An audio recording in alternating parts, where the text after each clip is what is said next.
হিসেবে উপস্থিত আছেন বাংলাদেশের খুবই পরিচিত একজন আইনজীবী ব্যারিস্টার অনিকার হক।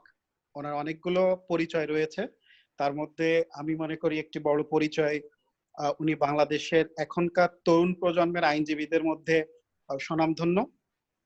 এবং কোভিডকালীন সময়ে উনি কোম্পানি ল সহ বাংলাদেশের লয়ের বিভিন্ন আঙ্গিকের উপর বা বিভিন্ন বিষয়ের উপর ভার্চুয়াল কোর্ট সহ আরো বেশ কয়েকটি বিষয়ের উপরে অনলাইনে অনেকগুলো লেকচার অংশগ্রহণ করেছেন।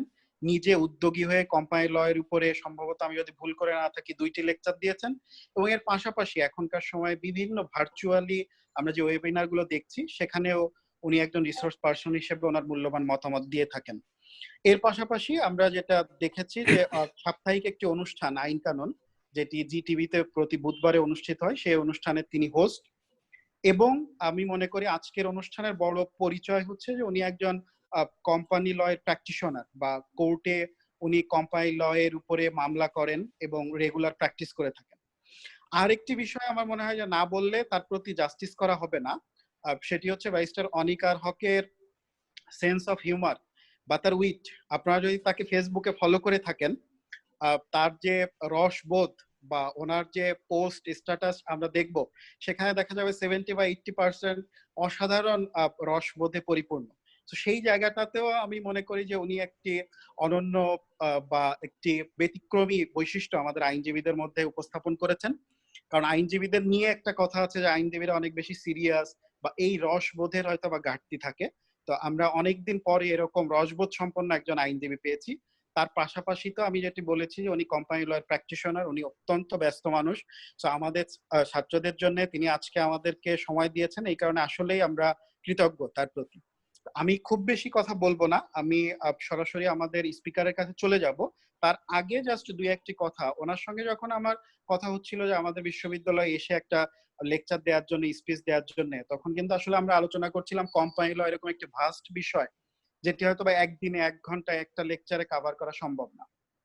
আপনারা নিজেরাও জানেন যে আপনারা যদি কেউ চান যে আপনারা কোম্পানি লয়ের প্র্যাকটিশনার হবেন, অর্থাৎ ট্র্যাডিশনাল ক্রিমিনাল ল বা সিভিল ল প্র্যাকটিস না করে একটি আলাদা জায়গায় আপনার ক্যারিয়ার গড়ে তুলবেন, সেটিও সম্ভব। এবং বাংলাদেশে যারা প্রতিষ্ঠিত লয়ার আছেন বা যারা প্রতিষ্ঠিত আইনের যে ফার্ম বা চেম্বার গুলো আছে আমরা দেখি, তাদের মধ্যে অধিকাংশই কিন্তু আসলে কোম্পানি লয়ের প্র্যাকটিসটাই করেন, বা সেটি একটি ফিল্ড হতে পারে, আপনার ক্যারিয়ারের জন্য একটি পাথওয়ে হতে পারে, সেই বিষয়টা তো আছেই।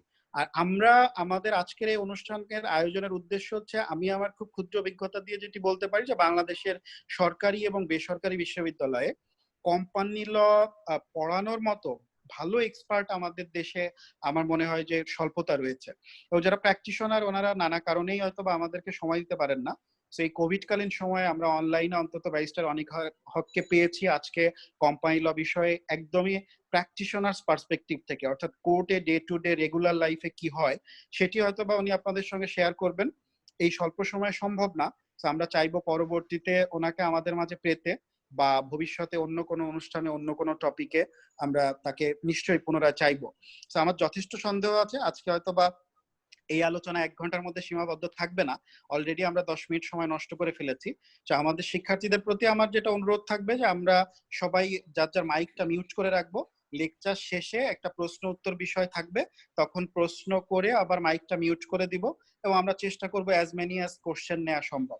তো আমি আর সময় ক্ষেপণ না করে আমাদের আজকের যিনি স্পিকার ব্যারিস্টার অনিকার হক, যিনি একই সঙ্গে advocate supreme court of Bangladesh এবং হেড অফ চেম্বার্স জাস্টিসিয়ার্স, তাকে আমি অনুরোধ করছি তার স্পিচ শুরু করার জন্য। Thank you Russell Saurav sir, আপনাকে অসংখ্য ধন্যবাদ। আমার গলা কি শোনা যাচ্ছে? আচ্ছা, আমি কি একটু রিকোয়েস্ট করতে পারি যারা এই যে স্ক্রিন শেয়ার করছেন একটু ওটাকে বন্ধ করতে? Thank you so very much.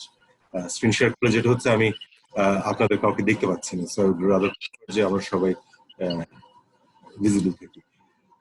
যেগুলো আমার ব্যাপারে বলা হলো কোনোটাই অ্যাকচুয়ালি কি বলবো, মানে I am not at all fit for any of this. একটা জিনিস যেটা বলতে পারি, উনি একটা যেটা কথা বলেছেন যে লয়ারদের মধ্যে রসবোধ কম থাকে, কথাটার সাথে এগ্রি করি না, আমি একদমই এগ্রি করি না। আমাদের যে পঞ্চকবি রয়েছে তার মধ্যে 2জন কিন্তু একদম পুরোপুরি উকিল ছিলেন, একদম ফুল ফ্লেজড, জাস্ট লাইক আমার মতন। আমি তাদের ধারে কাছে রজনীকান্ত কবি, কান্ত কবি যাকে বলা হয়, তিনি একজন পুরোপুরি প্র্যাকটিশনার ছিলেন, রাজশাহী কোর্টে প্র্যাকটিস করতেন। আর আরেকটা যেটা জিনিস একটু আমি এর সাথে যোগ দিই, আজকে আই ফিল এক্সট্রিমলি প্রাউড একটা কারণে যে ঢাকা ইন্টারন্যাশনাল ইউনিভার্সিটিতে আপনাদের ক্লাস নিচ্ছি বলে, ক্লাস বলবো লেকচার নিচ্ছি বলে। This is a place where I have some sweet memory, that is my বাবা, আমার father doctor M Enamul Haque এক সময় এই ল ডিপার্টমেন্টে ক্লাস নিয়ে গিয়েছেন অনেকদিন ধরে, একদম প্রথম দিকে যখন ইউনিভার্সিটি কেবল শুরু হয় তখন আমার বাবা এখানে ক্লাস নিতেন। So I feel very proud for that fact. আজকে বাবা যেখানে গিয়েছিলেন সেখানে আমি ক্লাস লেকচার দিতে এসেছি। আচ্ছা, এনিওয়ে, ইনাফ অ্যাবাউট দ্যাট। এখন আমি জাস্ট একটু ইন্টারাপ্ট করি, আমাদের আসলে এই তথ্যটি জানা ছিল না, তো আচ্ছা। আমরাও আনন্দিত, আমাদেরও খুব ভালো লাগছে আপনাকে পেয়ে। তো আমি মনে করি যে তাহলে আমাদের মধ্যে ওই আত্মিক সম্পর্ক বা অধিকারটা মনে হয় আরো বেড়ে গেল আপনাকে পরবর্তীতে আমাদের এখানে পাওয়ার বিষয়ে। Thank you. সো যেটা বলছিলাম, আমি জানি না আপনারা কয়জন কোন ইয়ারে পড়েন বা আদৌ আপনাদের কোম্পানির কি কি অবস্থা আছে। আমি একদম বেসিক দিয়ে শুরু করি, এরপরে আই উইল কিপ শেয়ারিং যে আমাদের প্র্যাকটিসিং লাইফে আমরা কি কি জিনিসগুলো দেখি।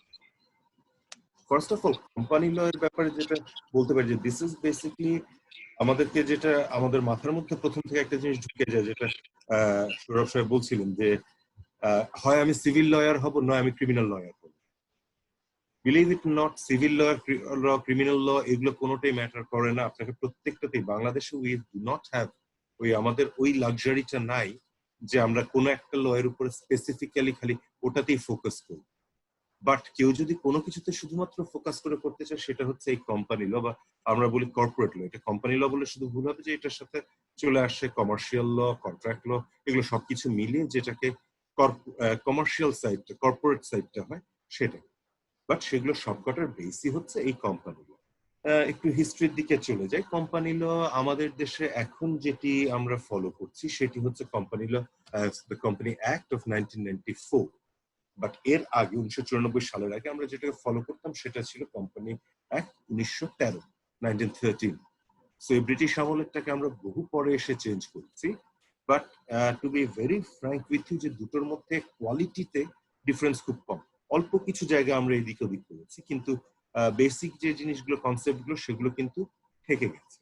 আর কোম্পানির আরেকটা মজার ব্যাপার যে দিস ইজ আ ল যেটার কনসেপ্টটা আপনি ওয়ার্ল্ড ওয়াইড যেখানেই যাবেন দেখবেন এক।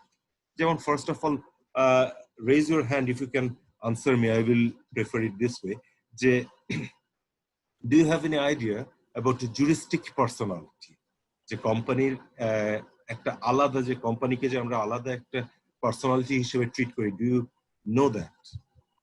You can nod as well. Okay. Somebody raised hand. Miftahur Rahman, 41 raised hand. Tamam Jannat raised hand.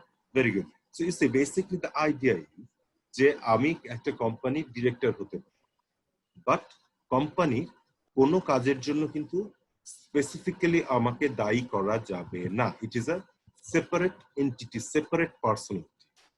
Separate personality, এই যে কনসেপ্টটা, এটা এসেছিল খুব বহু পুরনো একটা কেসে, যেটাকে আমরা অ্যাকচুয়ালি বলি যে the father of all company law cases, that is Solomon versus Solomon. Back in 1896, 1896 সালে এই কেসটির ডিসিশন হয়। The whole idea of this case, আমি একটু কেসের ফ্যাক্টটা সংক্ষেপে বলি। সলোমন নামে এক ভদ্রলোক, তার একটা জুতার দোকানের ব্যবসা ছিল। তো সেই জুতোর ব্যবসাটা সে যেটা করলো, যে তখনকার যে আইন ছিল সেই অনুযায়ী সেটাকে সে একটা কোম্পানিতে কনভার্ট করে, তার নিজের যেটা প্রোপ্রাইটারশিপ ব্যবসা ছিল। এখন প্রোপ্রাইটারশিপ ব্যবসা, কোম্পানির মধ্যে ব্যবসা হচ্ছে, প্রোপ্রাইটারশিপের জন্য আলাদা কোনো লিমিটেড ইউজ করা যায় না। মালিক যে, সে তার সব কাজের জন্য দায়ী থাকে, which is very different from company idea. I'm coming to that. Now proprietorship ব্যবসাটাকে সে কোম্পানিতে ট্রান্সফার করে।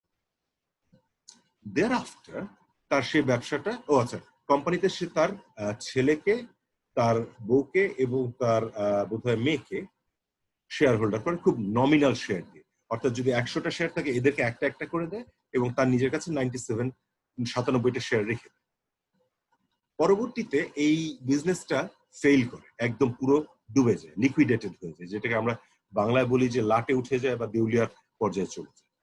তখন একটা ইন্টারেস্টিং জিনিস যেটা ছিল, যে শেয়ারের সাথে সাথে আরেকটা জিনিস থাকে, সেটা এই ডিবেঞ্চারটা হচ্ছে যে কোম্পানির অরিজিনালি থাকে, বা সিকিউরড ক্রেডিটর হিসেবে তারা কোম্পানি থেকে কি বলবো শেয়ার নেন বা ইনভেস্ট করেন, এবং কোনো কারণে যদি কোম্পানি এরকম লাটে উঠে যায় বা লিকুইডেট হয়ে যায়, ওয়াইন্ডিং আপ হয়ে যায়, বন্ড আপ হয়ে যায়, তখন তাদের যে ক্লেমটা থাকে সেটাকে সবার আগে পূরণ করতে হয়।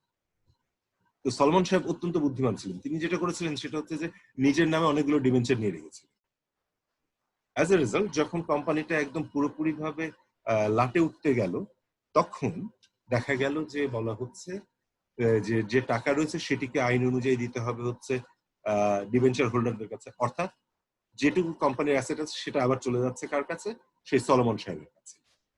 দেন যিনি লিকুইডেটর ছিলেন তিনি এটাতে একটু আপত্তি করলেন। তিনি বললেন যে না, এখানে কোম্পানিটা যেটা করা হয়েছে সেটি আসলে কোনো কোম্পানি নয়, এটি একটি শ্যাম কোম্পানি। শ্যাম বলতে এখানে করা হয় যে একটা কি বলবো, এটাকে বাংলাতে বলাটা খুব কঠিন হয়ে যাচ্ছে। শ্যাম কোম্পানি মানে একটা লোক দেখানো একটা কোম্পানি, অ্যাকচুয়ালি সবকিছুর liability everything goes to mister Solomon, কারণ একাই 97% শেয়ার হোল্ড করছেন, তিনি সবকিছু করেন।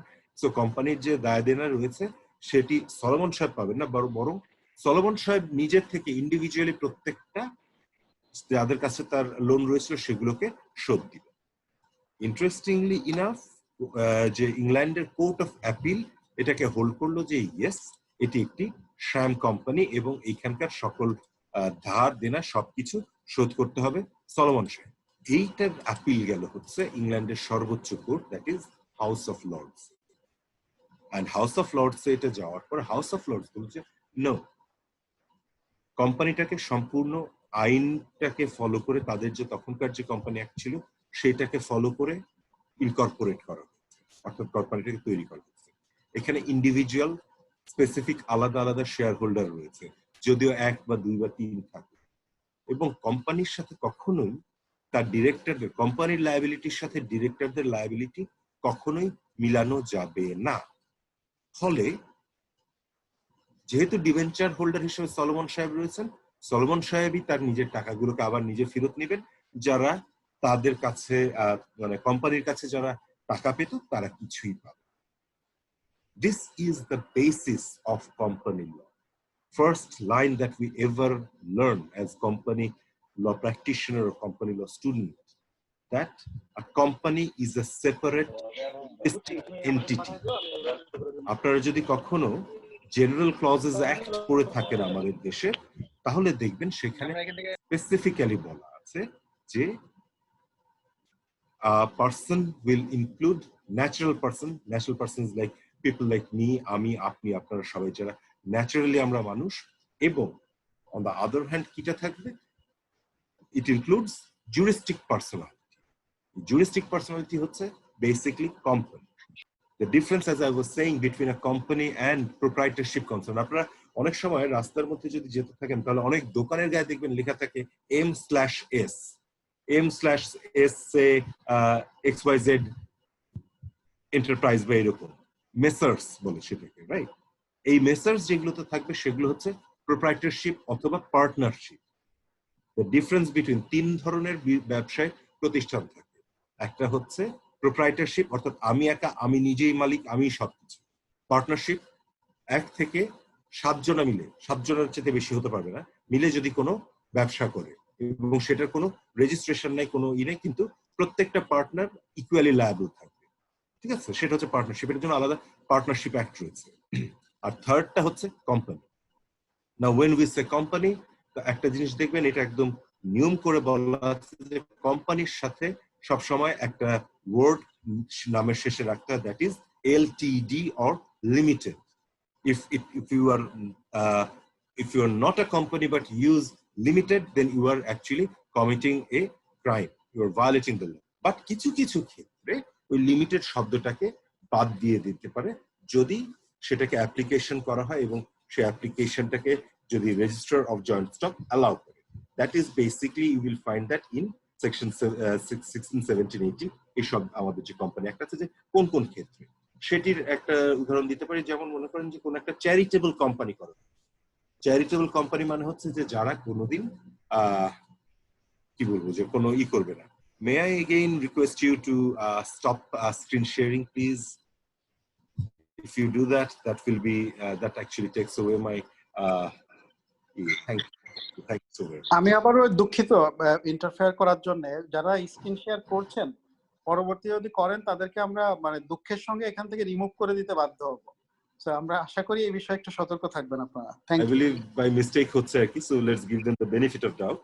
And so now একটা যে জিনিসে আমরা চলে আসছি যে কোম্পানি সম্পর্কে, তাহলে we understand যে what is a company.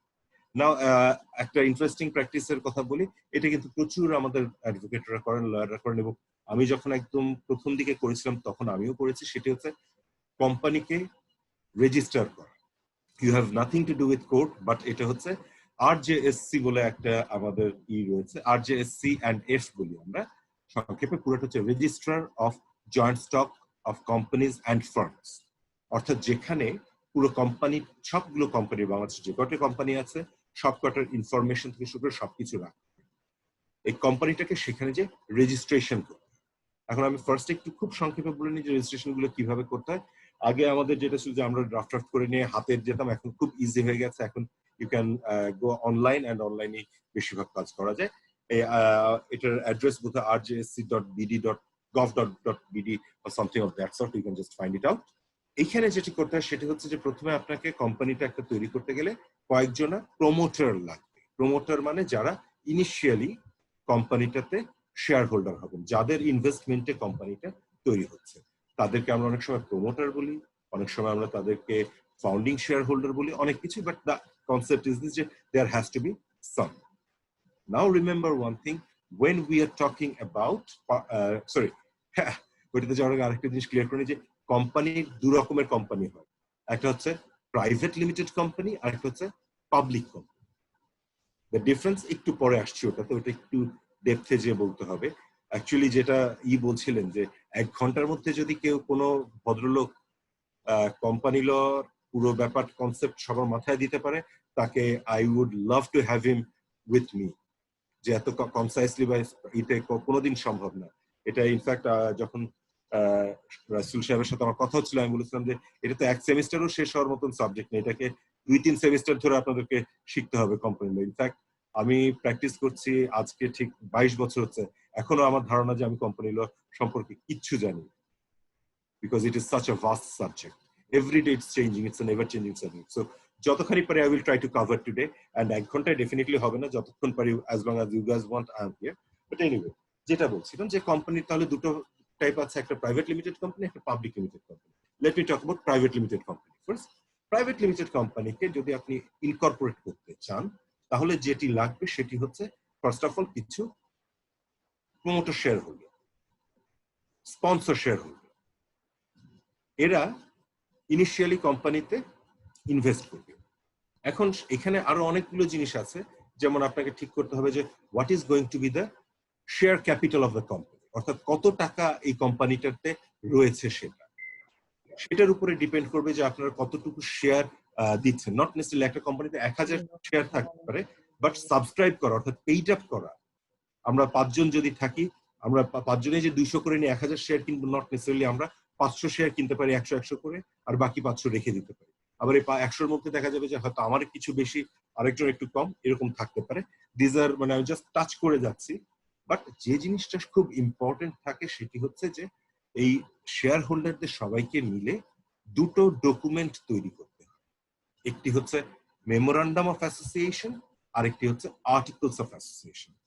এটাকে আমরা সংক্ষেপে অনেকে MOA AOA বলি, বা এটা ইংল্যান্ডে থাকতে আমরা যেটা বলতাম এটাকে মেমার্ট বলতাম। মেম মানে মেমোরান্ডাম, আর্টিকেলের আর্ট, এই মেম আর্ট যেটা মেমার্ট তৈরি। What are these two things? Very important. If you want to be a company law practitioner, you have to know what has to be there in memorandum, what has to be there in the articles of association. Memorandum যেটা, সেটি হচ্ছে একটা কোম্পানির সাথে বাইরের অন্য কোনো একটা এন্টিটির কি কি টাইপের সম্পর্ক হতে পারে, কি টাইপের বিজনেস করতে পারে সেটি। অর্থাৎ সেই একটা কোম্পানির নাম দিচ্ছি আমি Dhaka international company. This Dhaka international company কি কি বিজনেস করতে পারবে, এর সাথে বাইরের কোম্পানিগুলোর বা বাইরের লোকজনের কি কি সম্পর্ক থাকবে, that is defined in memorandum of association. এক সময় ছিল আগেকার দিনের কোম্পানিগুলো যদি দেখেন, অর্থাৎ এখন থেকে 5-6 বছর আগের যেগুলো রেজিস্টার্ড কোম্পানি ছিল, ইনকর্পোরেটেড কোম্পানি ছিল, সেগুলোতে দেখলে দেখবেন যে তারা তাদের যে অবজেক্ট ক্লজ, মেমোরান্ডামের মধ্যে একটা জিনিস থাকে যেটাকে আমরা বলি অবজেক্ট ক্লজ, দ্যাট ইজ যে অবজেক্ট কি কি কারণে কি কি অবজেক্টিভ নিয়ে কোম্পানিটা তৈরি করা হয়েছে, সেটিতে এই পৃথিবীতে মানে সূর্যের আন্ডার দ্য সান যা যা সম্ভব বিজনেস সব ঢুকিয়ে দিত। অর্থাৎ সে পিন থেকে প্লেন পর্যন্ত বানাবে, বিক্রি করবে, সে ঘর ঝাড়ু দেওয়া থেকে শুরু করে বাড়ির বিল্ডিং বানানো, এভরিথিং ঢুকিয়ে দিত। তো এটাতে যেটা অসুবিধা হওয়া শুরু হয়েছিল সেটি হচ্ছে যে আপনার একটা কোম্পানির মানে এত হাজার রকমের ছিল যে তারা যে কোনো বিজনেসে ঢুকে যাওয়া শুরু করলো। ওইটা থামানোর জন্য তখন বছর 5 আগে একটা নিয়ম করা হলো যে না, এখন থেকে একটা কোম্পানি তার অবজেক্ট ক্লজে 7টার বেশি জিনিস দিতে পারে। You can do only 7, you put 7 objectives in the object clause. এর মধ্যে কিছু কিছু থাকে যেগুলো অফকোর্স রাখতেই হয়, যেমন একটা কোম্পানির যদি ওখানে যদি বলা না থাকে সে তাহলে ব্যাংক থেকে লোন নিতে পারবে, এগুলো কিছু জিনিস কমন থাকতে হয়। সে কারো হয়ে গ্যারান্টি দিতে পারবে না, কারো অন্য কারো গ্যারান্টি নিতে পারবে না যদি অবজেক্ট ক্লজে বলা না থাকে। তো বেসিকলি এখন যেটা এসে দাঁড়িয়েছে যে একটা কোম্পানি কি কি বিজনেস করতে পারবে সেই জিনিসটাকে খুব লিমিটেড করে এনে আমরা এক একটা কোম্পানিতে 2 থেকে 3টার বেশি জিনিস দিতে পারি। বাকি যে জিনিসগুলো থাকে সেগুলো হচ্ছে যে আপনার না থাকলে একটা কোম্পানি চলতেই পারবে না, ওই রকম জিনিসপত্র, যে সিস্টার কনসার্নের সাথে যদি কিছু করতে হয় অডিট সেটা আলাদা, বাট ওই 2-3টা। এন্ড এর সাথে আর একটা ইন্টারেস্টিং নিয়ম করে দেওয়া হলো, সেটি হচ্ছে যে এই সব 7টা জিনিস মিলিয়ে 1000 ওয়ার্ডের বেশি আপনারা ক্রস করতে পারবেন না যখন ওইটাকে ড্রাফট করবেন। সো জিনিসটা তাহলে কি দেখছে যে 1000 ওয়ার্ডের মধ্যে আপনি একটা কোম্পানি কি কি বিজনেস করতে পারবে, বাইরের লোকের সাথে কি কি তার সম্পর্ক থাকবে, সেগুলোকে আপনাকে নিয়ে আসতে হবে। And believe it or not, it is a very tough task. আমাদের লয়ারদের একটা কি বলবো সুনাম বলি বা দুর্নাম বলি রয়েছে যে আমরা সংক্ষেপে কোনো কিছু করতে পারি না। সো ওই 1000 শব্দের মধ্যে 7টা ক্লজের মধ্যে পুরো একটা কোম্পানি যেটা লাইফ লং রান করবে সেটার বিজনেসকে নিয়ে আসা, অ্যালং উইথ যে সেটাতে যাতে কখনো কোনো অন্য কোনো প্রবলেম না হয় সেগুলোকে ঠিক করা, দ্যাট ইজ ভেরি ডিফিকাল্ট একটা আর্ট। আর অন্যদিকে আর্টিকেলস অফ অ্যাসোসিয়েশন যেটা, সেটি হচ্ছে কোম্পানি তার ইন্টারনাল বিজনেস কিভাবে রান করবে।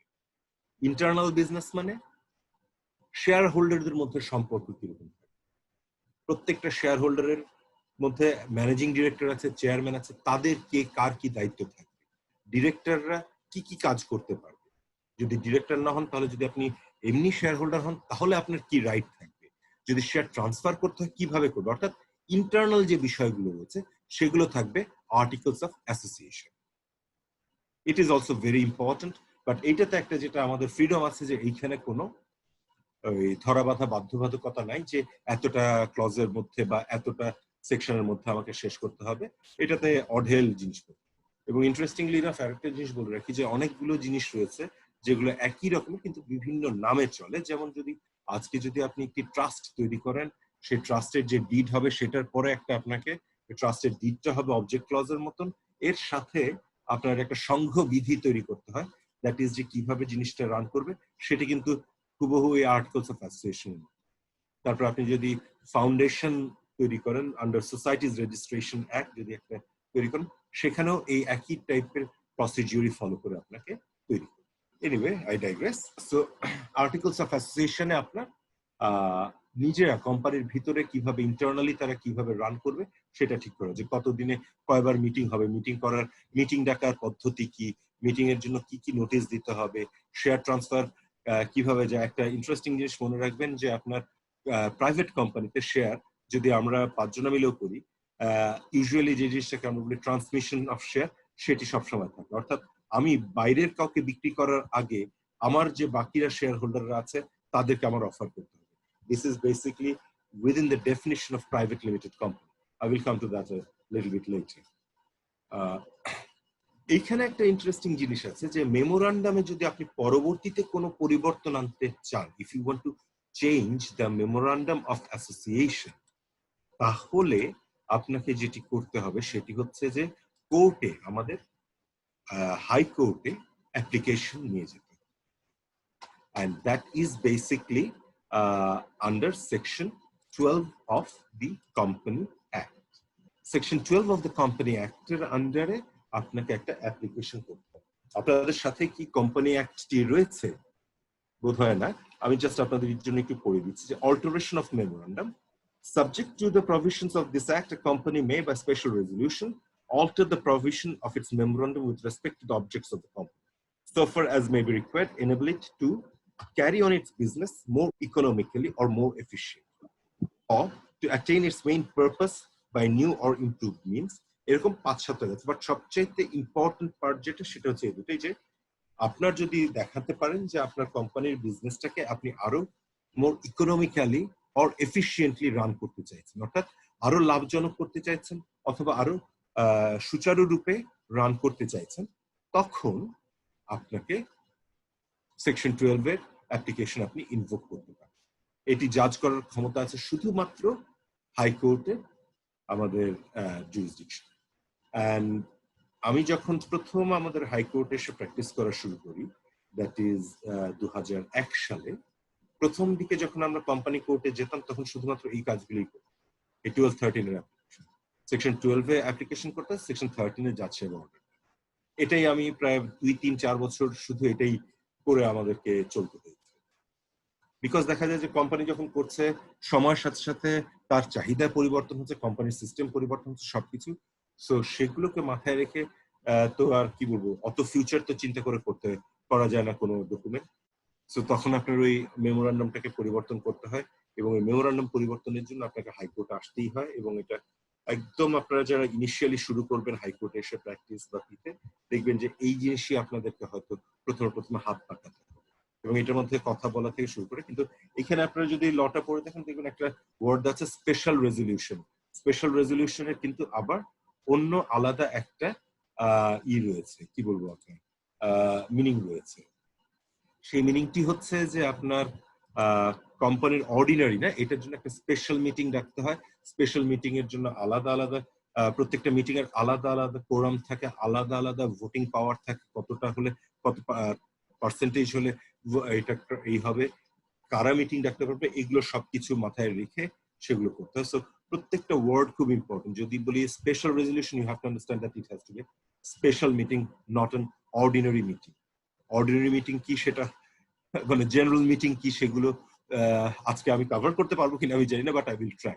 But believe it or not, as a practitioner you have to know section 12 and 13 inside out. যদি আপনারা সেটা না জানেন তাহলে সেটা কখনোই সেটা আপনাদের জন্য কাজ দিবে না। You have to understand, you have to know, you have to practice that. If you can not practice that, fair enough, you will be a good lawyer, but এটা সবসময় আমার সিনিয়র ছিলেন, আই ডোন্ট নো আপনারা ওনাকে নাম শুনেছেন কিনা, আমি জার্নাল প্র্যাকটিস করা শুরু করেছিলাম ব্যারিস্টার রফিকুল হক, এক সময়কার অ্যাটর্নি জেনারেল, পরবর্তীতে বাংলাদেশের অন্যতম শ্রেষ্ঠ এবং বড় লয়ারদের মধ্যে একজন। উনি আমাকে সবসময় যেটি বলতেন যে যদি বেসিক ঠিক না করো বাবা, তাহলে কোনোদিনই কোনো কিছু হবে না। So this section 12 and 13 is the basic of company. If you don't know this, maybe you will be practicing, but your basic will be normal. Now coming down to this, যে section 12-13 এর পরে অন্য আরেকটা section আমাদের খুব প্র্যাকটিসে কাজে লাগে। আমি আজকে জাস্ট যেগুলো আমরা বেশিরভাগ সময় প্র্যাকটিস করার চেষ্টা করি সেগুলোর দিকে আমি একটু আপনাদেরকে জাস্ট সেকশন গুলোকে টাচ করে যাওয়ার চেষ্টা করি। ইনফ্যাক্ট আজকে সকালেও আমি এই পার্টিকুলার সেকশনের উপর একটা কেস করে এসেছি, that is section 43 of the companies act. Section 43 of the companies act হচ্ছে power to rectify register. Power to rectify register কি? প্রত্যেকটা কোম্পানির একটা রেজিস্টার খাতা থাকে বা একটা রেজিস্টার থাকে, যেখানে কার কতটা শেয়ার রয়েছে সেটি লেখা থাকে। অর্থাৎ সে আমি জাস্ট এখানে কি বলবো, র্যান্ডম নাম পিক করে বলছি যে খান আব্দুল হোসেন, মুখলেসুর, ফারজানা, মাহফুজ, 4 জনের নাম বললাম, রাইট? এরা 4 জন মিলে একটা কোম্পানি। তো খান আব্দুল হোসেনের কাছে রয়েছে 200টা শেয়ার, মুখলেসের কাছে রয়েছে 100টা শেয়ার, ফারজানার কাছে রয়েছে 200টা শেয়ার, আর মাহফুজের কাছে রয়েছে 100টা শেয়ার। তাহলে কত শেয়ার হলো? 200, 200, 400, 500, 600 শেয়ার। রাইট? এখন খান আব্দুল হোসেন সাহেব সামহাও কোম্পানিতে সময় দিতে পারেন না, বাট তার অনেকগুলো শেয়ার রয়েছে। এই সুযোগে মোখলেসুর রহমান সাহেব, ফারজানা সাহেব এন্ড নাম আরেকটা নাম বললাম, এখানে কে ছিল সে সরে গেছে, মাহফুজ, রাইট, মাহফুজ সাহেব, সে যেটি করলো সেটি হচ্ছে যে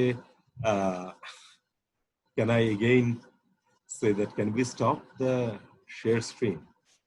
Okay, তারা যেটি করলো সেটি হচ্ছে যে দেখাচ্ছে যে তারা ইর শেয়ারটিকে চেঞ্জ করে দিচ্ছে। Farzana Ahmed Jessie raised her hand. Can I ask if you have a question? If you have a question, can you please then type it out in the chat?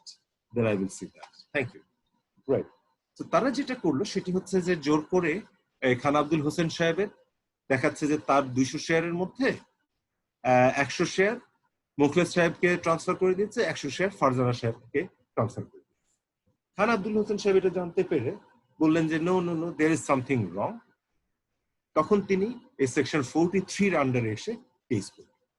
This is called rectification of share register. খুবই common, খুবই, but it is always very, কি বলবো, একটা contesting.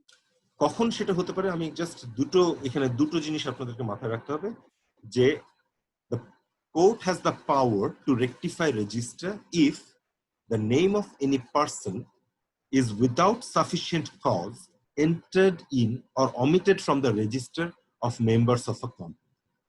অর্থাৎ কোনো sufficient reason ছাড়া, যথেষ্ট কোনো কারণ ছাড়া কারোর নাম যদি সেখানে ঢুকানো হয় অথবা কারোর নাম যদি সেখান থেকে অমিট করা হয়, তাহলে কোর্ট এটাকে ইন্টারফেয়ার করতে পারে।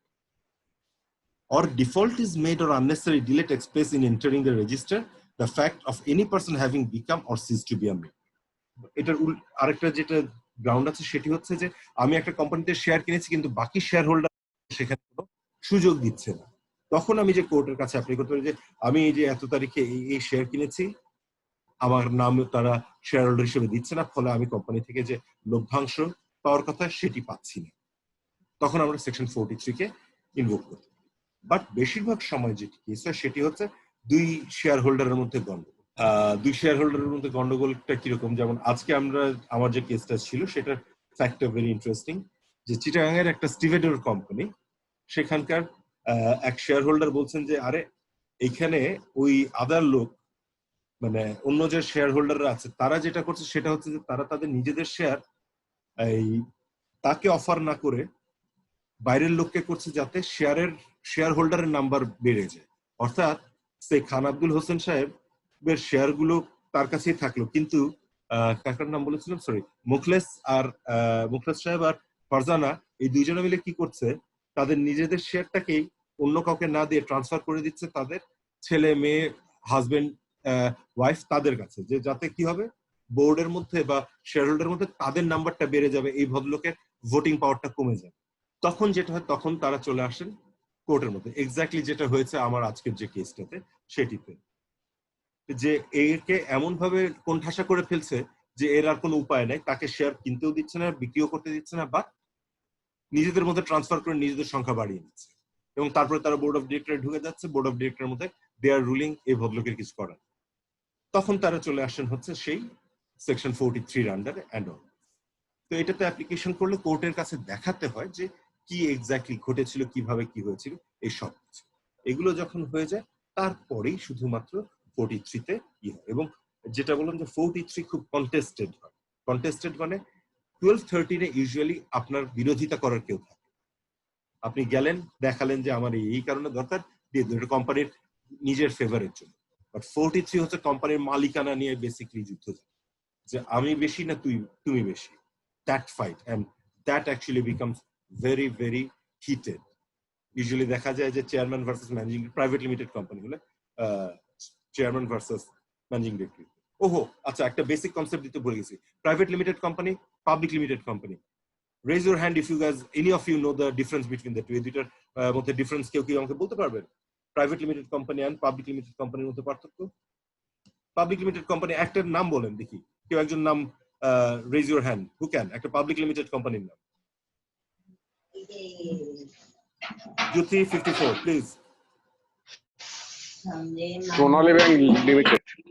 Sonali Bank Limited. Sonali Bank Limited is basically interesting. That is a banking company.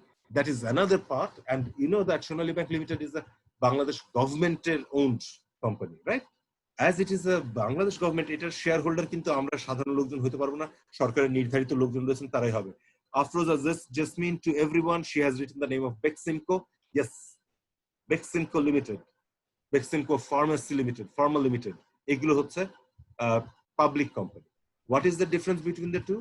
Private limited company share গুলো শুধুমাত্র নিজেদের ওই যে যারা আছেন তাদের মধ্যে থাকে, বাইরে হয় না. Public limited company share trade হয়. ট্রেড হয় মানে আরেকটা যেটা রয়েছে, আপনারা যদি দেখেন যে কি বলবো, SEC security exchange commission or আপনার শেয়ার ট্রেডিং যেটা হয়, অর্থাৎ পেপারে যে দেখেন যে আজকে আমাদের শেয়ারের দর এত টাকা হয়েছে, এত হয়েছে, যেখানে বিশাল বিশাল চুরি হয়ে একদম পুরো আমাদেরকে ধ্বংস করে দেওয়ার মতো অবস্থায় চলে যায়. That those are the public limited company, যেগুলোর শেয়ার পাবলিকলি ট্রেড হয়. মানে আমি খুব মোটা দাগে ডিফারেন্সটা বলছি, এখানে অনেক সাটলটি আছে, বাট খুব মোটা দাগে যেগুলো শেয়ার পাবলিকলি কেনা বেচা করা হয়. যেমন গ্রামীণ phone. That Uganda was funny. No, I'm not talking about Uganda. I said the country called Wakanda. Wakanda forever. আপনারা কি কেউ মার্ভেল বা ডিসি ইউনিভার্স দেখেন না? সুপার হিরোর মধ্যে আপনারা নেই, তাহলে আপনারা জানতেন যে Wakanda is a very interesting country. Public limited company are those যেগুলো শেয়ার পাবলিকলি ট্রেড হয়. আপনারা যদি পেপারে খুলে দেখেন তাহলে দেখতে পাবেন যে সেখানে প্রতিদিনই শেয়ার মার্কেটের দর উঠানামা করছে, কি হচ্ছে না হচ্ছে সেগুলো লেখা থাকে. সেখানে দেখবেন স্কয়ার ফার্মাসিউটিক্যালস লিমিটেড রয়েছে, এক্সিম করছে, এরকম প্রচুর কোম্পানি রয়েছে যেগুলো শেয়ার পাবলিকলি লেনদেন হয়. ইভেন আপনাদের মধ্যে অনেকেও হয়তো দেখা যাবে যে হয়তো সেখানে শেয়ার কিনেছে. Those are public limited company. Private limited company usually হচ্ছে যেগুলো ছোট ছোট কোম্পানি আমরা নিজেরা রাখি, ঠিক আছে? অ্যান্ড কোম্পানিতে গন্ডগোল বেসিক্যালি যদি হয় কোম্পানি কোর্টে দেখা যায় এই প্রাইভেট লিমিটেড গুলোতে নিয়েই বেশি হয়, পাবলিকেরটা কম হয়. Regular trade, very good. After just জানাচ্ছেন. So section 43 is basically when you are fighting for the ownership of the company. আপনার শেয়ার কেউ জোর করে নিয়ে গিয়েছে বা আপনি শেয়ার কিনেছেন, আপনাকে শেয়ার বুঝিয়ে দেওয়া হচ্ছে না, তখন সেটি সেকশন 43 আন্ডারে যায়. এর সাথে সাথে কিছু কিছু ইন্টারেস্টিং জিনিস থাকে, সেগুলো এখন আজকে টাচ নাই বা করবো. That is reduction of share capital. অর্থাৎ যদি আপনার কি বলবো শেয়ারের আপনার ক্যাপিটালের নাম্বার বাড়াতে হয়, ভলিউম বাড়াতে হয়, সেটার জন্য ওখানে যেতে পারেন. That is in section 58. দেন প্রত্যেকটা মিটিং এর ব্যাপারে অনেক রকমের কি বলবো আপনার কি থাকে, প্রভিশন আছে. সেকশন 81 থেকে 103 পর্যন্ত পুরো সেকশন গুলি হচ্ছে মিটিং নিয়ে. কয়েকটা মিটিং এর নাম আপনারা সবাই জানেন, যেমন হচ্ছে AGM বলা হয়, অ্যানুয়াল জেনারেল মিটিং, বছরে একবার হতে হয়. এর আগে যেটা হতে হয় সেটাকে আমরা বলি স্ট্যাটিউটরি মিটিং একটা করতে হয়. স্ট্যাটিউটরি মিটিংটা হচ্ছে যে কোম্পানিটা ফর্ম করার পরে উইদিন 3 months আপনাকে একটা মিটিং করতে হয়, হোল্ড করতে হয়. সরি, 1 মাসের পরে 6 মাসের মধ্যে একটা মিটিং করতে হয়, যে আপনার কোম্পানিতে কি কি করবেন না করবেন সেগুলোর প্রপার পারমিশন নেওয়ার জন্য উইদিন দ্য ডিরেক্টরস. সেটাকে বলা হয় হচ্ছে স্ট্যাটিউটরি মিটিং. এছাড়া এজিএমটা যেটা সারা বছরের যেটা হয়, সেটা এজিএম এর একটা ইন্টারেস্টিং নিয়ম আছে. সেটি হচ্ছে যে এক এজিএম থেকে আরেক এজিএম এর গ্যাপ 15 মাসের বেশি হতে পারবে না, কিন্তু একই বছর 2 বার হতে পারবে. অর্থাৎ যদি ডিসেম্বরে করে থাকেন এক বছরে, পরেরটা আপনি 15 মাসের মধ্যে করলে পরের বছরের জানুয়ারি দিয়ে করতে পারবেন 1 মাসের গ্যাপে, কিন্তু তারপরেরটা আবার ওই একই বছরে করতে পারবেন না. সেটা করতে গেলে আপনাকে আরো অনেক সময় ওয়েট করতে হবে. These are something very very very interesting provisions, and keeping that in mind যে এগুলোতেও কিন্তু প্রচন্ড ঝামেলা হয়. যদি কোনো কারণে আপনি ওই 15 মাসের মধ্যে এজিএম হোল্ড করতে না পারেন, তখন কি করবেন আপনি? আপনি কি ইচ্ছা হলেই আপনি মিটিং করতে পারবেন? নো, আপনাকে রেজিস্ট্রার অফ জয়েন্ট স্টকের কাছে একটা অ্যাপ্লিকেশন দিতে হবে. তার একটা সার্টেন টাইম পর্যন্ত সে ক্ষমা করে দিতে পারে যে আচ্ছা ঠিক আছে আপনি করেন. কিন্তু বেশিরভাগ কোম্পানি বা অনেক কোম্পানি দেখা যায় কখনোই কোনো কিছু করে না. পরবর্তীতে 5-10 বছর পরে এসে তাদের মনে হয় যে আচ্ছা তাহলে তো আমার একটা বোধহয় এখানে মিটিং করার দরকার ছিল. তখন দেখা যায় যে তাকে কি করতে হয়, section 81 red with section 85 application নিয়ে যেতে হয়, এবং হাইকোর্ট এটা শোনার পরে তাদেরকে মিটিং করার পারমিশন দিতে পারেন, এবং সেই মিটিং এর পারমিশন দেওয়ার সাথে সাথে একটা huge fine in the form of donation তাদেরকে দিতে হয়। আমি সর্বোচ্চ দেখেছি এই ডোনেশন দিয়েছে 50 লক্ষ টাকা, সর্বনিম্ন দেখেছি 50,000। কিছু কিছু কোম্পানির জন্য 50 লক্ষ টাকা কোনো ব্যাপার না, কিছু কিছু কোম্পানির জন্য 50,000 টাকা দিতেই তাদের যান বের হয়ে যায়, but that is a different issue. But you understand that এখানে কিন্তু এই যে মিটিং যদি না করা হয়, বিকজ আইনে বলা আছে যে প্রতি বছর মিটিং করতে হবে, একটা এজিএম করতে হবে এবং 15 মাসের বেশি গ্যাপ হতে পারবে না। আপনারা যদি সেটা ফলো না করেন, আপনি যদি কখনো কোম্পানির প্র্যাকটিস করেন, তখন দেখবেন যে কোম্পানির সেক্রেটারির উপরে এই দায়িত্বগুলো থাকে যে কখন কি হচ্ছে সেগুলোকে ডিসাইড করা। যদি না করেন তাহলে এরকম কিন্তু টাকা গচ্চা দিতে হবে। এবং শুধু তাই নয়, এইখানে যারা ডিরেক্টর থাকবেন, অর্থাৎ যাদের এই বিষয়ে কাজ করার ক্ষমতা ছিল, তাদেরকেও কিন্তু পার্সোনালি লায়াবল করা যায়। কারণ এই মিটিং টিটিং এর দায়িত্বটা তাদের উপরে পার্সোনালি, কোম্পানিকে তো করবেই, পার্সোনালিও দেখা যায় যে ওই এমডি টেমডি কে ধরা যেতে পারে। যদি ইন্টারেস্টিংলি ইনাফ এই এজিএম নিয়ে অনেক রকমের গন্ডগোল কারা ওইখানে, কারণ এজিএম এ ভোটাভুটি করে ডিরেক্টর কে থাকবেন, চেয়ারম্যান কে হবেন, ম্যানেজিং ডিরেক্টর কে হবে, এটা ডিসাইড করা হয়। এবং সেই কারণে অনেক সময় এই এজিএম ডাকা হয় না। এবং এমনও হয়েছে যে এজিএম ডাকা হয়েছে, কিন্তু যেহেতু দুই দলের শেয়ার হোল্ডারের মধ্যে গন্ডগোল রয়েছে, মারামারি হতে পারে, সেই কারণে কোর্ট থেকে অ্যাপয়েন্ট করে দেওয়া হয় যে কে চেয়ারম্যান থাকবে। গত বছর, এখন আপনারা একটা কোম্পানির নাম খুব দেখতে পাচ্ছেন, IFIL, industrial finance and limited leasing company. ওই পিকে হালদার নামে এক ভদ্রলোক খুব নাম টাম করছেন, যে টাকা পয়সা সব মেরে দিয়ে চলে গেছে। সেই কোম্পানির যখন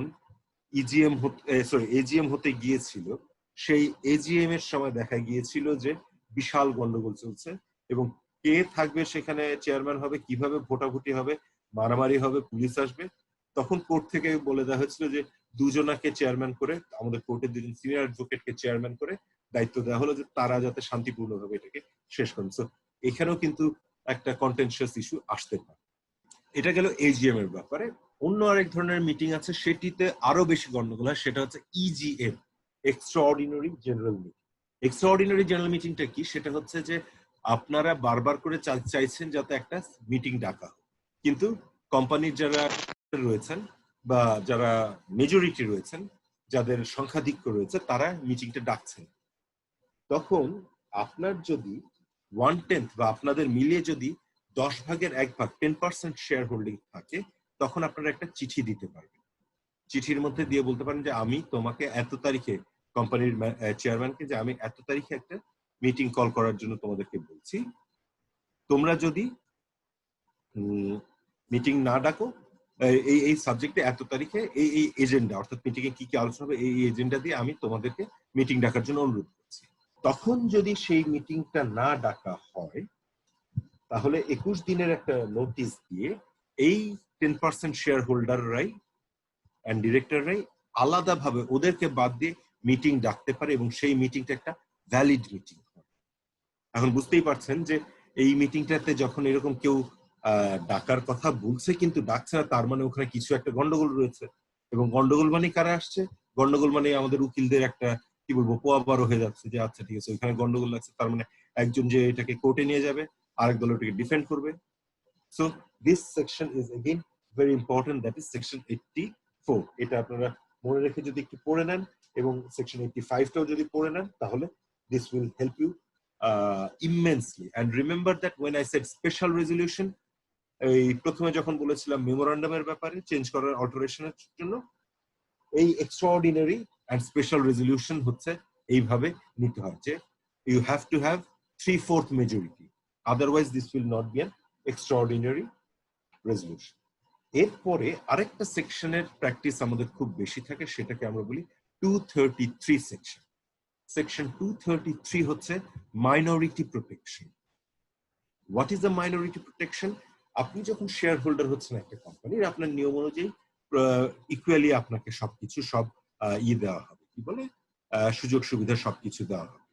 বাট যদি আপনার এমন অবস্থা হয় যে আপনি, ওই যে আমি কাকাকে দিয়ে দেখাচ্ছিলাম, Khan Abul Hossain, Mukhlesur Rahman, I believe, Farzana and Mahfuz, এদের মধ্যে দেখা গেল যে খান আবুল হোসেনের যদিও 200টি শেয়ার রয়েছে, মুখলেস, ফারজানা এন্ড মাহফুজ, এই তিনজন মিলে, যেহেতু তারা তিনজন এবং সে একজন, এমন কাজ করা শুরু করলো যে খান আবুল হোসেন না পারে কোম্পানিতে কোনো কাজ করতে, না পারে কোনো কিছু করতে, বাট তার শেয়ার আছে, সে সেখান থেকে কোনো ডিভিডেন্ডও পায় না, মিটিং এ কি হচ্ছে, কোম্পানির কি হচ্ছে না হচ্ছে কোনো কিছু সম্পর্কে তার কোনো idea.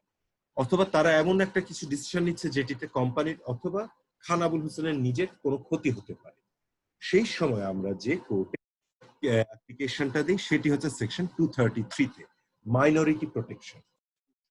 I am a minority shareholder or minority interest holder in the company, and আমার যে ইন্টারেস্টটা আছে সেটিকে আমাকে প্রোটেকশন দেওয়া হোক। তারা যে কাজগুলো করছে, কোম্পানি মেজরিটি শেয়ার হোল্ডাররা যে কাজগুলো করছে সেটিতে আমার নিজের ব্যক্তিগতভাবে অসুবিধা হয়ে যাচ্ছে অথবা কোম্পানির একটা ডেট্রিমেন্টের কাজ হয়ে যাচ্ছে, সো আমাকে এবং কোম্পানিকে একটা প্রোটেকশন দেওয়া হোক। এই যে অ্যাপ্লিকেশনটা, এই অ্যাপ্লিকেশনটাকে বলা হয় section 233, and it is actually a very common application. কারণ একটা জিনিস বলে রাখি, এটা আমার ব্যক্তিগত কি বলবো অভিজ্ঞতা থেকে আমি যেটা বুঝতে পেরেছি যে বাংলাদেশে যে কোনো বিষয়ে বাঙালি একা 100 হতে পারে, কিন্তু 100 বাঙালি এক হয়। আপনারা আজকে যারা ক্লাসমেটরা আছেন খুব ভালো বন্ধু, কালকে আপনারা বিজনেস শুরু করেন, 2 বছর পরে কোম্পানিটা একটু লাভের মুখ দেখবে, তখনই দেখবেন যে নিজেদের মধ্যে একটা গন্ডগোল লেগে গেছে, টাকা পয়সা বড় ভয়ঙ্কর, নিজেদের মধ্যে গন্ডগোল লেগে গেছে, এবং তখনই দেখা যাবে যে ওই যাকে যদি কাউকে একজনকে আপনারা কোণঠাসা করার চেষ্টা করেন, সে বেচারা তখন যে 233 তে দৌড়াদৌড়ি করবে। 233 ইন্টারেস্টিং জিনিস যেটা, 233 পরে দুই রকমের হতে পারে, যে মাইনরিটি থাকে তার শেয়ারটা মেজরিটি কিনে নিতে পারে, and in very exceptional case this is something which I have done in one, যে মাইনরিটি শেয়ার হোল্ডার বাকি সবাইকে কিনে নিয়েছে, হি only held 20% share, he said যে ঠিক আছে এদের সাথে আমার বলতেছে না, আমি সবার শেয়ার কিনে নিব। কোর্টের লম্বা ঝগড়াঝাটি হওয়ার পর অডিট করে ওই মেজরিটি শেয়ার হোল্ডার বললো যে না, আমরা টাকা কিনতে পারবো না, মাইনরিটি শেয়ার হোল্ডার সেড আমি কিনে ফেলতেছি সবাইকে, and then he bought all the shares, ঠিক আছে। Again this যেটা বলছিলাম যে 233 minority protection is a very very very contested issue, খুব contested, বিশাল মারামারি টাইপের লেগে গেছে, মানে not within the lawyers, definitely between the parties. এর সাথে সাথে লাস্ট যে প্রভিশনটা নিয়ে কথা বলবো, সময়ের দিকে চলে আসছে, যে মোস্ট আমি সবচেয়ে বেশি যেগুলো প্র্যাকটিস হয় আমাদের কোর্টে সেই সেকশনগুলোর কথাই বলছি। সবচেয়ে বেশি আরেকটা যেটি প্র্যাকটিস হয় সেটা হচ্ছে section 241. Section 241 read with section 242 is basically what we mean by this is winding up. কোম্পানিটা কোনো কারণে চলতে পারছে, কোম্পানিটার কোনো কাজ করতে পারছে না, এটার কোনো মূলধন আর নেই, এটি সম্পূর্ণ লস খেতে খেতে জিরোতে চলে গেছে, যেটা ওই যে সলোমন এন্ড সলোমনের কেসে হয়েছিল। আরেকটা যেটা হতে পারে, এই যে যেটা বললাম যে কোনো কারণে খান আবুল হোসেন এবং মুখলেসুর রহমান একদিক হয়ে গিয়েছেন, আর ফারজানা আর মাহফুজ একদিকে হয়ে গিয়েছেন। তাহলে কি হচ্ছে, যে তারা যখন কোনো বিষয়ে বসছেন ডিসিশন নেওয়ার জন্য, তখন দুই দুই হয়ে যাচ্ছে। সো এরা যদি বলে যে না কোম্পানি আজকে থেকে ডান দিক দিয়ে চলবে, তখন আদার সাইড বলছেন না এটা বাম দিক দিয়ে চলবে, তখন কি হচ্ছে যে কোম্পানিতে একটা ডেডলক সিচুয়েশন চলে আসছে। ডেডলক মানে যে কোম্পানিটা না পারছে আগাতে, না পারছে পিছোতে, এই কোম্পানির পক্ষে আর কোনো বিজনেস করা সম্ভব হচ্ছে। আরেকটা যেটা হয় সেটা হচ্ছে যে মনে করেন আপনি কোম্পানির কাছে টাকা পান, কোন একটা কোম্পানির কাছে, এবং আপনি একটা নোটিশ দিয়েছেন, নোটিশ দিয়ে 21 দিনের নোটিশ দিয়ে বলেছেন যে আমি তোমার কাছে 1 বছরের বেশি সময় ধরে মিনিমাম 25 লক্ষ টাকা 5 লক্ষ টাকা পাওয়ার কথা, কিন্তু তুমি আমাকে কখনোই শোধ দিচ্ছ না। তাতে আমার মনে হচ্ছে যে তুমি এই ধার, এই দেনা শোধ করতে অপারো, if you're deemed unable to pay, তখন আমরা সেকশন 241 এ কেস। ইন্টারেস্টিং জিনিস, এইগুলো যদি আপনারা একটু কষ্ট করে কখনো আমাদের দৈনিক পেপার যেগুলো বার হয় সেগুলোতে দেখবেন মাঝে মধ্যেই কিন্তু এই নোটিশগুলো পেপারে দেওয়া থাকে, যে মহামান্য হাইকোর্টের আদেশক্রমে এত ধারা মতে নোটিশ, 233 ধারা মতে নোটিশ, 241 মতে নোটিশ। এটার একটা সুবিধা হচ্ছে, পুরোনো দিনে একটা ধারণা ছিল যে সেকশন 241 কে টাকা রিকভারির জন্য ব্যবহার করা যাবে না। টাকা রিকভারির জন্য মানে হচ্ছে যে ওইটাকে বলা ছিল যে আনএবল টু পে, চলে যাবে। কিন্তু রিসেন্ট প্র্যাকটিসে আমরা যেটা দেখি যে বড় বড় কোম্পানিগুলোর কাছ থেকে টাকা উদ্ধারের একটা বিশাল অস্ত্র হচ্ছে সেকশন 241। কারণ কি, মনে করেন আজকে বেক্সিমকোর কথাই বলি, বেক্সিমকো ফার্মা আমার কাছে আমি একটা টাকা পাই। কিভাবে টাকা পাই? আমি তাদেরকে ওই ওষুধের কাঁচামাল সাপ্লাই করি, আমার একটা টাকা জমে গেছে, সে 1 কোটি টাকা জমে গেছে এবং একটা দীর্ঘ সময় ধরে সে দিচ্ছে না, 1 বছর ধরে দিচ্ছে না বা something। আমি যখন এটা কোর্টের কাছে যে প্রমাণ এবং আমি তাকে নোটিশ দিয়েছি আন্ডার সেকশন 241 যে বাবা আমাকে টাকাটা ফেরত দাও এন্ড অল দিস, তখনও যখন দিচ্ছে না, তখন যদি আমি যে কোর্টে কেস করি তার নামে আন্ডার সেকশন 241 যে সে আমার টাকা আমার প্রাপ্য সত্ত্বেও আমাকে দিচ্ছে না, তখন যেটা হয় কোর্ট থেকে অর্ডার দিয়ে দেয় যে এটাকে পেপারে একটা নোটিশ। পেপারে যদি আমি বড় বড় করে নোটিশ ছাপাই যে বেক্সিমকো ফার্মা কে কেন ওয়াইন্ড আপ করা, কেন তাকে লাটে উঠিয়ে দিয়ে বন্ধ করে দেওয়ার ব্যবস্থা করা হবে না, এই মর্মে কোর্ট থেকে একটা শোকজ দেওয়া হয়েছে, তাহলে কিন্তু ওই বেক্সিমকো ফার্মার যারা ব্যাংক থেকে শুরু করে বাকি সবাই ধরে নিবে যে এর পক্ষে এর মধ্যে লিকুইডেশন ক্রাইসিস রয়েছে, সে টাকাটা দিতে পারছে না, তার ব্যাংকিং থেকে শুরু করে সবাই তখন তার কাছে যে টাকা চাওয়া শুরু করবে। ফলশ্রুতিতে যেটা হবে সেটি হচ্ছে যে তার পক্ষে অন্য যে কোনো বিজনেস করাই কঠিন হবে। সো ওই জাস্ট নোটিশটা দেওয়া বা কেসটা ফাইল করে দিয়ে তাদেরকে জানানো যে আমি এরকম একটা কেস ফাইল করছি, দেখা যায় যে it works like a magic for this বড় কোম্পানিগুলো, এসে সাথে সাথে টাকা শোধ করে দেওয়ার চেষ্টা করে, ঠিক আছে, বা একটা কম্প্রোমাইজে আসার চেষ্টা করে। সো এই যে কয়েকটা সেকশন বললাম, এগুলোর কেস মেইনলি আমাদের কোর্টের মধ্যে আমরা ডিল করা হয়, এগুলো হচ্ছে বড় বড় কেস। এছাড়া আরো অনেক ছোট ছোট জিনিস আছে, যেমন আপনার ফ্লোটিং চার্জ যদি আপনি সরিয়ে নিতে চান, আপনার হাইপোথিকেশন যদি ব্যাংকের কাছ থেকে নিয়ে আসতে চান সেগুলো, তারপরে যে রিডাকশন অফ শেয়ার ক্যাপিটাল গুলো, এগুলো অনেকগুলোই অনেক রকমের ছোটখাটো আছে, but these are the main sections that we practice. But interestingly না, এই যেটাই সেটা হচ্ছে যে if you do not know the whole of the act, তাহলে এই সেকশনগুলো আলাদা আলাদা পড়লে বুঝবেন।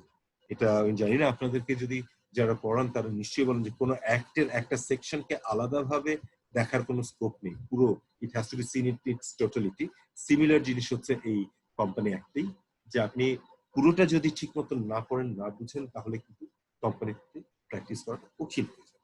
And I think I have gone lectured for 50 minutes and it has scientifically proven যে after 40 minutes লোকজন আর কি বলবো যে ইন্টারেস্ট আস্তে আস্তে ওয়েন করে আসে, কমে আসে এবং তারপরে আর কোনো থাকে না। প্লাস 9টা বেজে যাচ্ছে, কিছুক্ষণ পরে আজকে চ্যাম্পিয়ন্স লিগ ফাইনাল আছে। So keeping that in mind I will stop now and I will take questions. আপনারা যার যা প্রশ্ন আছে একজনা করে আনমিউট করে আমাকে কোয়েশ্চেনগুলো করেন, I will try to answer. Mukhlesur Rahman সাহেব বলছেন roll 60 to everyone. Thank you. Jahangir 35, can you please unmute yourself and ask the question, please? My question, at first I would like to thank you for giving me chance to a question. My question is, how the way by one advocate can be the best advocate of Supreme Court? Okay, কিভাবে best advocate হবেন ভাই, আমিও আনসারটা খুঁজতেছি, যদি কখনো পাই তাহলে আপনাকে জানাবো। জিনিসটা একটাই হতে পারে। আমি আপনাকে একটা ইন্টারেস্টিং জিনিস বলি, এটি রফিকুল হক স্যার আমাকে যেটা বলছিলেন যে আমার সিনিয়র বা সবার কাছ থেকে যেটা আমরা শুনি সেটি হচ্ছে কষ্ট করা ছাড়া কোনো উপায় নেই। অনেকগুলো জিনিসে আপনাকে কি করতে হবে, এক হচ্ছে আপনাকে প্রচুর পড়তে হবে, শুধু যে লয়ের বই তা না, আপনি যদি একজন ভালো অ্যাডভোকেট হতে চান তাহলে আপনাকে কিন্তু অ্যাকচুয়ালি পড়তে হবে সব রকমের বই। আপনার ভাষার উপরে চরম দখল, ভালো দখল থাকতে হবে। একটা ইন্টারেস্টিং জিনিস দেখে, আপনার পিছনে আমার পিছনে যত বই দেখছেন এটা কিন্তু অ্যাকচুয়ালি ভার্চুয়াল একটা ডেস্কটপ। এছাড়া অ্যাকচুয়ালি আমার পিছনে বই রয়েছে কিন্তু এগুলো একটা লয়ের বই না, এগুলি সব হচ্ছে গল্পের বই, সাহিত্যের বই, যেগুলো পড়ে আপনার ভাষার উপর দখল বাড়বে। একজন ভালো আইনজীবী হতে গেলে শুধু আপনাকে যে ল জানতে হবে তা না, সমস্যার বিষয়, সবকিছুর বিষয় এবং হাতের লেখার হাত ভালো হতে হবে। হাতের লেখা ভালো এখন প্রয়োজন রয়েছে।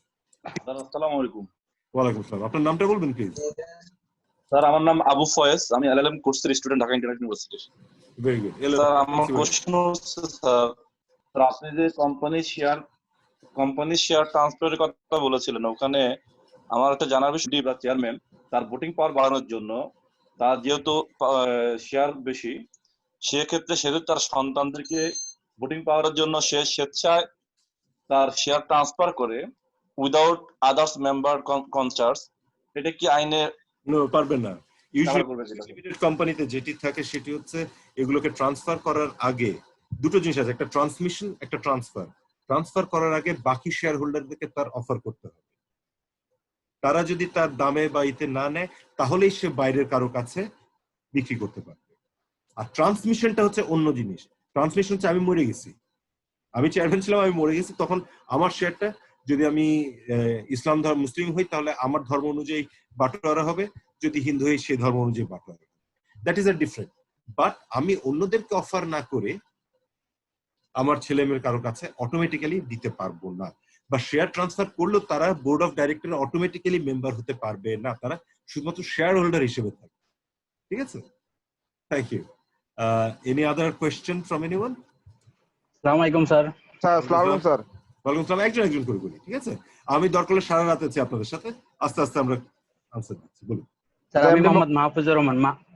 মাহফুজুর রহমান, জি। সরি স্যার, আপনি বলেছিলেন যে 84 এ যখন আবেদন করবেন কোম্পানিতে কোনো বিশেষ সিদ্ধান্তের জন্য, জি। কোম্পানি সেটা গ্রহণ না করলে তার পরবর্তীতে 10% শেয়ার সিদ্ধান্ত নেবেন। এটা কি সব সিদ্ধান্ত নিতে পারবেন? স্পেশাল না না না, রেজুলেশন সব ধরনের সিদ্ধান্ত কি নিতে পারবেন?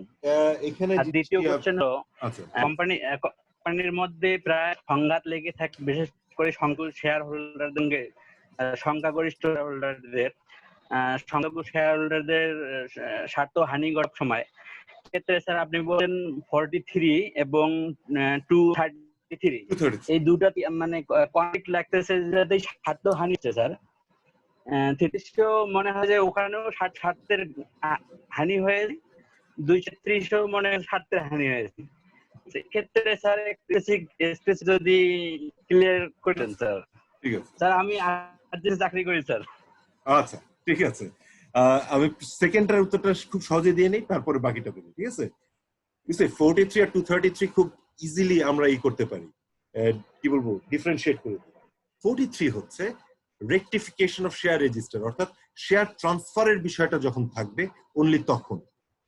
আর 233 এখানে শুধু শেয়ার ট্রান্সফার না রে ভাই, এখানে আমার শেয়ার আমাকেই রেখে দিয়েছে, কিন্তু যেহেতু আমি মাইনরিটি, আমাকে আমার কোনো লভ্যাংশ দেয় না, আমার কোনো সে নাই কোম্পানিতে, কোম্পানিটা কিভাবে রান করবে আমি সেটা বলতে পারছি না।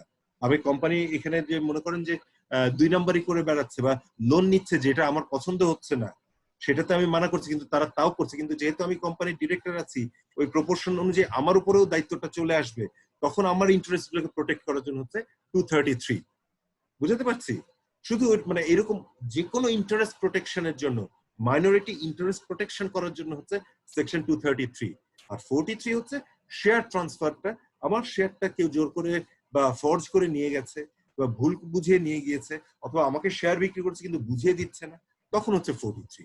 ইয়েস, 43 এর মধ্যে 233 এর অনেকগুলো এলিমেন্টই থাকতে পারে, বা 233 অনেক বড় একটা বিষয় নিয়ে কথা বলি।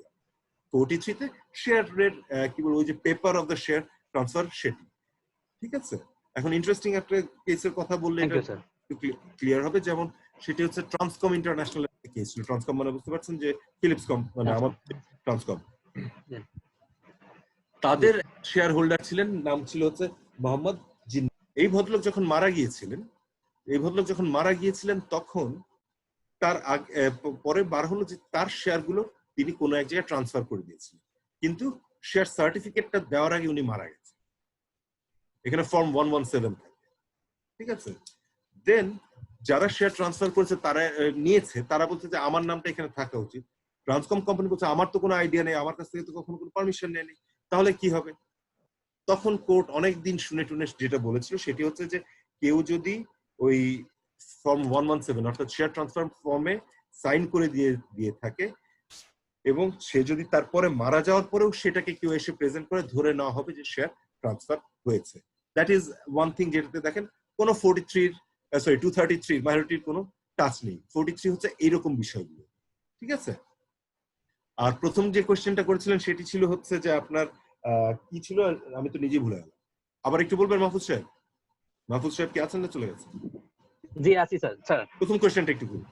স্যার প্রথম কোশ্চেনটা ছিল 10% শেয়ার হোল্ডার যখন অফার করবে আচ্ছা, হ্যাঁ হ্যাঁ, মিটিং ডাকার জন্য। হ্যাঁ হ্যাঁ, ইজিএম কি যে কোনো ডিসিশন নিতে পারে কি? জি আচ্ছা, জি জি জি জি। ফর ইওর একদম ইজিলি আপনাকে আমি একটু বলে দেই, সেকশন 84 এর মধ্যে যেটি রয়েছে, প্রথম দুটো লাইন পড়লেই আপনারা বুঝতে পারবেন। Notwithstanding anything contained in the articles, the directors of a company which has a share capital shall on the requisition of the holders of not less than 1/10 of the issued share capital of the company, upon which calls or other sums then due have been paid, forthwith proceed to call an extraordinary general meeting of the company. In the case so and so, কি হবে সেখানে? The requisition must state the objects of the meeting and must be signed by the requisitionist. Anything যে বিষয়গুলো আমার মনে হয় যে কোম্পানিতে আলোচনা করা দরকার, আমি একজন মাইনরিটি শেয়ার হোল্ডার বা আমরা মেজরিটি শেয়ার হোল্ডার, কিন্তু কোম্পানির ম্যানেজমেন্ট আমার হাতে নেই, একটা জিনিস মার্ক করে দেখেন, এখানে কিন্তু আমরা talking about share holder, not directors. Even public limited কোম্পানিতেও কিন্তু আমি ইজিএম ডাকতে পারি যদি ইফ আই হোল্ড 1/10, বা আমরা যদি 5-7 জন মিলে 1/10 রাখি, ঠিক আছে? And anything which is legally permissible for the company to do, I can ask for that in the EGM, including changing of the chairman, managing director, যে কোনো কিছুতেই আমরা ডাকতে পারি, একটা ভোটের জন্য আমি ডাকতে পারি, ঠিক আছে? Anything can be asked for in an EGM if it is legally and by the articles of association, it is possible.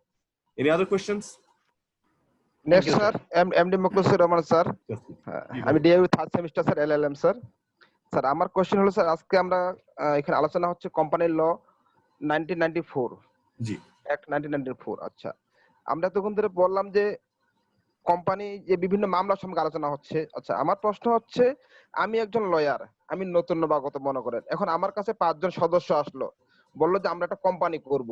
এখন এই যে কোম্পানি করব, এটার জন্য রেজিস্ট্রেশন কোন অফিসে করতে হবে, এটা লাইসেন্স কিভাবে পেতে হবে, কি কি কন্ডিশন, এই বিষয়গুলো একটু আমি ক্লিয়ার হতে চাই। পাবলিক কোম্পানির সিস্টেমটা কি আর প্রাইভেট কোম্পানির সিস্টেমটা কি? এবার আমি লয়ার, সে যখন 4-5 জন ক্লায়েন্ট আমার কাছে আসলো যে ভাই আমরা I একটা can tell you company something, করতে চাই। যে আপনি একদম প্রথমে যখন শুরু করবেন কোনো পাবলিক কোম্পানি আপনার কাছে আসবে না, আসবে private limited company. Public company করার বিশাল বিশাল হ্যাপার ব্যাপার, ও আচ্ছা, 12 বছর 15 বছর এটা প্রাইভেট লিমিটেড পাবলিক কোম্পানির ব্যাপারে আমি একদম প্রথমেই আপনাদেরকে বলে দিয়েছিলাম। মিনস যে আপনাকে যেতে হবে আরজিএসসি তে, যে রেজিস্ট্রেশন করতে হবে এন্ড অল দ্যাট। আগে এটা ওখানে যে করতে হতো। আরজিএসসি এর অফিসটা হচ্ছে কারওয়ান বাজারে, কারওয়ান বাজারে তাদের আলাদা অফিস রয়েছে। এই কারওয়ান বাজারে গেলে আপনি করতে পারবেন। ওখানে যে যেটা বললাম প্রথমেই আপনাকে মেমোরান্ডাম অফ আর্ট স্টেশন লাগবে, আর্টিকেলস অফ স্টেশন লাগবে, যেটা অ্যাপ্রুভ। তার আগে আপনাকে নিতে হবে নেম ক্লিয়ারেন্স, অর্থাৎ এই একই নামে দুটো কোম্পানি হতে পারে না, সেটার জন্য আপনাকে একটা নেম ক্লিয়ারেন্স নিতে হয়। এটার জন্য বোধহয় 1000 টাকার একটা ফি দিতে হয়। তারপরে আপনি ওই শেয়ার ক্যাপিটাল অনুযায়ী গভর্নমেন্টের ফি দিবেন, মেমোরান্ডাম এন্ড আর্টিকেলটা পাস হয়ে আসবে। যারা যারা স্পন্সর শেয়ার হোল্ডার হবেন তাদের ওটার সাথে সাথে তাদের দিতে হবে বোধহয় ন্যাশনাল আইডি, তাদের TIN, tax identification number, tax certificate, এগুলো সবকিছু জমা দিতে হবে। কিছু রিকোয়ারমেন্ট আছে, এগুলো জমা দিবেন, তাহলে কোম্পানিটা রেজিস্টার্ড হবে। I will say about license of the company. কোম্পানির as such কোনো লাইসেন্স হয় না, এটা যেটি হয় ট্রেড লাইসেন্স করতে হয়। ট্রেড লাইসেন্স নেবেন হচ্ছে আপনি উল্টা অন্য জায়গা থেকে, that is not with the register of joint stock. সেটার জন্য আপনি চলে যাবেন হচ্ছে আমাদের যে সিটি কর্পোরেশন গুলো রয়েছে, তারা সেখান থেকে আপনাকে ট্রেড লাইসেন্স ইস্যু করবে। এর সাথে সাথে আরো দুটো জিনিসের আপনাদের ইউজুয়ালি কি বলবো রেজিস্ট্রেশন করতে হয়। একটা হচ্ছে ইনকাম ট্যাক্স রেজিস্ট্রেশনের জন্য, আর একটি হচ্ছে আপনার ভ্যাট রেজিস্ট্রেশন। এই দুটো মাস্ট। এছাড়া যদি স্পেসিফিক কোনো রেজিস্ট্রেশনের দরকার পড়ে, যেমন মনে করেন যে ভ্যালু অ্যাডেড সার্ভিস রয়েছে মোবাইল ফোনের, সেই ভ্যাসের যদি আপনার সার্ভিসের প্রয়োজন পড়ে, সেই ভ্যাস সার্ভিসের জন্য আপনাকে বিটিআরস থেকে লাইসেন্স হবে। এরকম স্পেসিফিক অন্যান্য জিনিসটা থাকে। নেম ক্লিয়ারেন্স ফি ইজ টাকা 30 নাও। Thank you Mahfuz. এটা হচ্ছে যে এটা স্যার ওয়েলকাম স্যার। এটা কি প্রতি ডিস্ট্রিক্ট ওয়াইজ কি স্যার এরকম ব্যবস্থা আছে স্যার, না সব ঢাকায় আসে করতে হয় স্যার? চিটাগাং রয়েছে, ঢাকা রয়েছে। ডিস্ট্রিক্টে যারা করবে তারাও ওই ঢাকায় আসতে হবে? অনলাইনে করে ফেলবেন আর কি। ও, থ্যাংক ইউ স্যার। আচ্ছা, থ্যাংক ইউ। কারণ আমি লাস্ট এই কি বলবো এই কোম্পানির রেজিস্ট্রেশনের কাজ করছি বহু আগে। অ্যাকচুয়ালি 1000 টাকা করে আমাদের কাছ থেকে নিয়ে যেত, বিকজ অফ যে প্রবাবলি আমরা করতাম কি বলে যে নিজেরা না, যে ঈদেরকে কি বলে আমাদের ওখানে স্পেশালাইজড দালাল রয়েছেন, যে তারা যে ফিস কমে গেছে স্যার ইদানিং, এই 19 সালের 22 মে তে ফিস কমে গেছে স্যার। আচ্ছা, আগে 1000 টাকা ছিল? জি স্যার, আগে ফিস বেশি ছিল। I am very good. আপনি রাইট স্যার, রাইট স্যার। আমি স্যার আরজেসিতে জব করি স্যার। আর এনি আদার কোশ্চেনস? আসসালামু আলাইকুম। I am Naim Hassan, LLB, DIU। G sir, আমার যে কোশ্চেনটা ছিল যে সাবসিডিয়ারি কোম্পানি আর প্যারেন্ট কোম্পানি যদি থাকে, যদি একটা কোম্পানি উইন্ডিং আপ করে, অর্থাৎ সাবসিডিয়ারি কোম্পানি উইন্ডিং আপ করলো, তাহলে কি প্যারেন্টস কোম্পানির কোনো রেসপন্সিবিলিটি থাকতে পারে কিনা? এখানে জিনিসটা যেটা দেখতে হয় সেটার জন্য বলছিলাম যে আপনার এই একটা কোম্পানি ওয়াইন্ড আপ করার সময় অনেক কিছু জিনিস দেখতে হয়, ঠিক আছে? ইনক্লুডিং টু হুম ইট ওনস, কি বলবো তার কি কি ই রয়েছে কোথায়, কি বলবো যে লায়াবিলিটি কোথায় রয়েছে, কিভাবে কি রয়েছে। রিমেম্বার আমি একদম প্রথম বলছিলাম গ্যারান্টি দিতে পারবে কি পারবে না, এই অনেক কিছু ডিপেন্ড করে এটাতে করে। বাট সো যদি দেখা যায় যে প্যারেন্ট কোম্পানি এবং সাবসিডিয়ারি কোম্পানির মধ্যে ওইরকম একটা রিলেশনশিপ আছে, of course it will effect, of course it will effect, but it depends, কি বলবো, ফ্রম কেস টু কেস এটা ভ্যারি করবে, ঠিক আছে। এটাতে ইনভ্যারিয়েবলি যে করবেই নট নেসেসারিলি, যদি if they are connected in that way তাহলে হতে পারে। যেমন মনে করেন যে ওই সাবসিডিয়ারি কোম্পানির 70% share is owned by that particular parent company, তখন of course it will matter a lot, right. এরকম অনেক কিছু জিনিস থাকতে পারে সেইতে। আচ্ছা, এখানে দু তিনটা সরি কি বলে আপনার কোয়েশ্চেন টাইপ করে পাঠিয়েছেন। Nusrat jenny to everyone, sir section 233 A minority share কেনা আর মাইনরিটি নিজে অন্যদের শেয়ার কেনার ব্যাপারটা একটু বলবেন।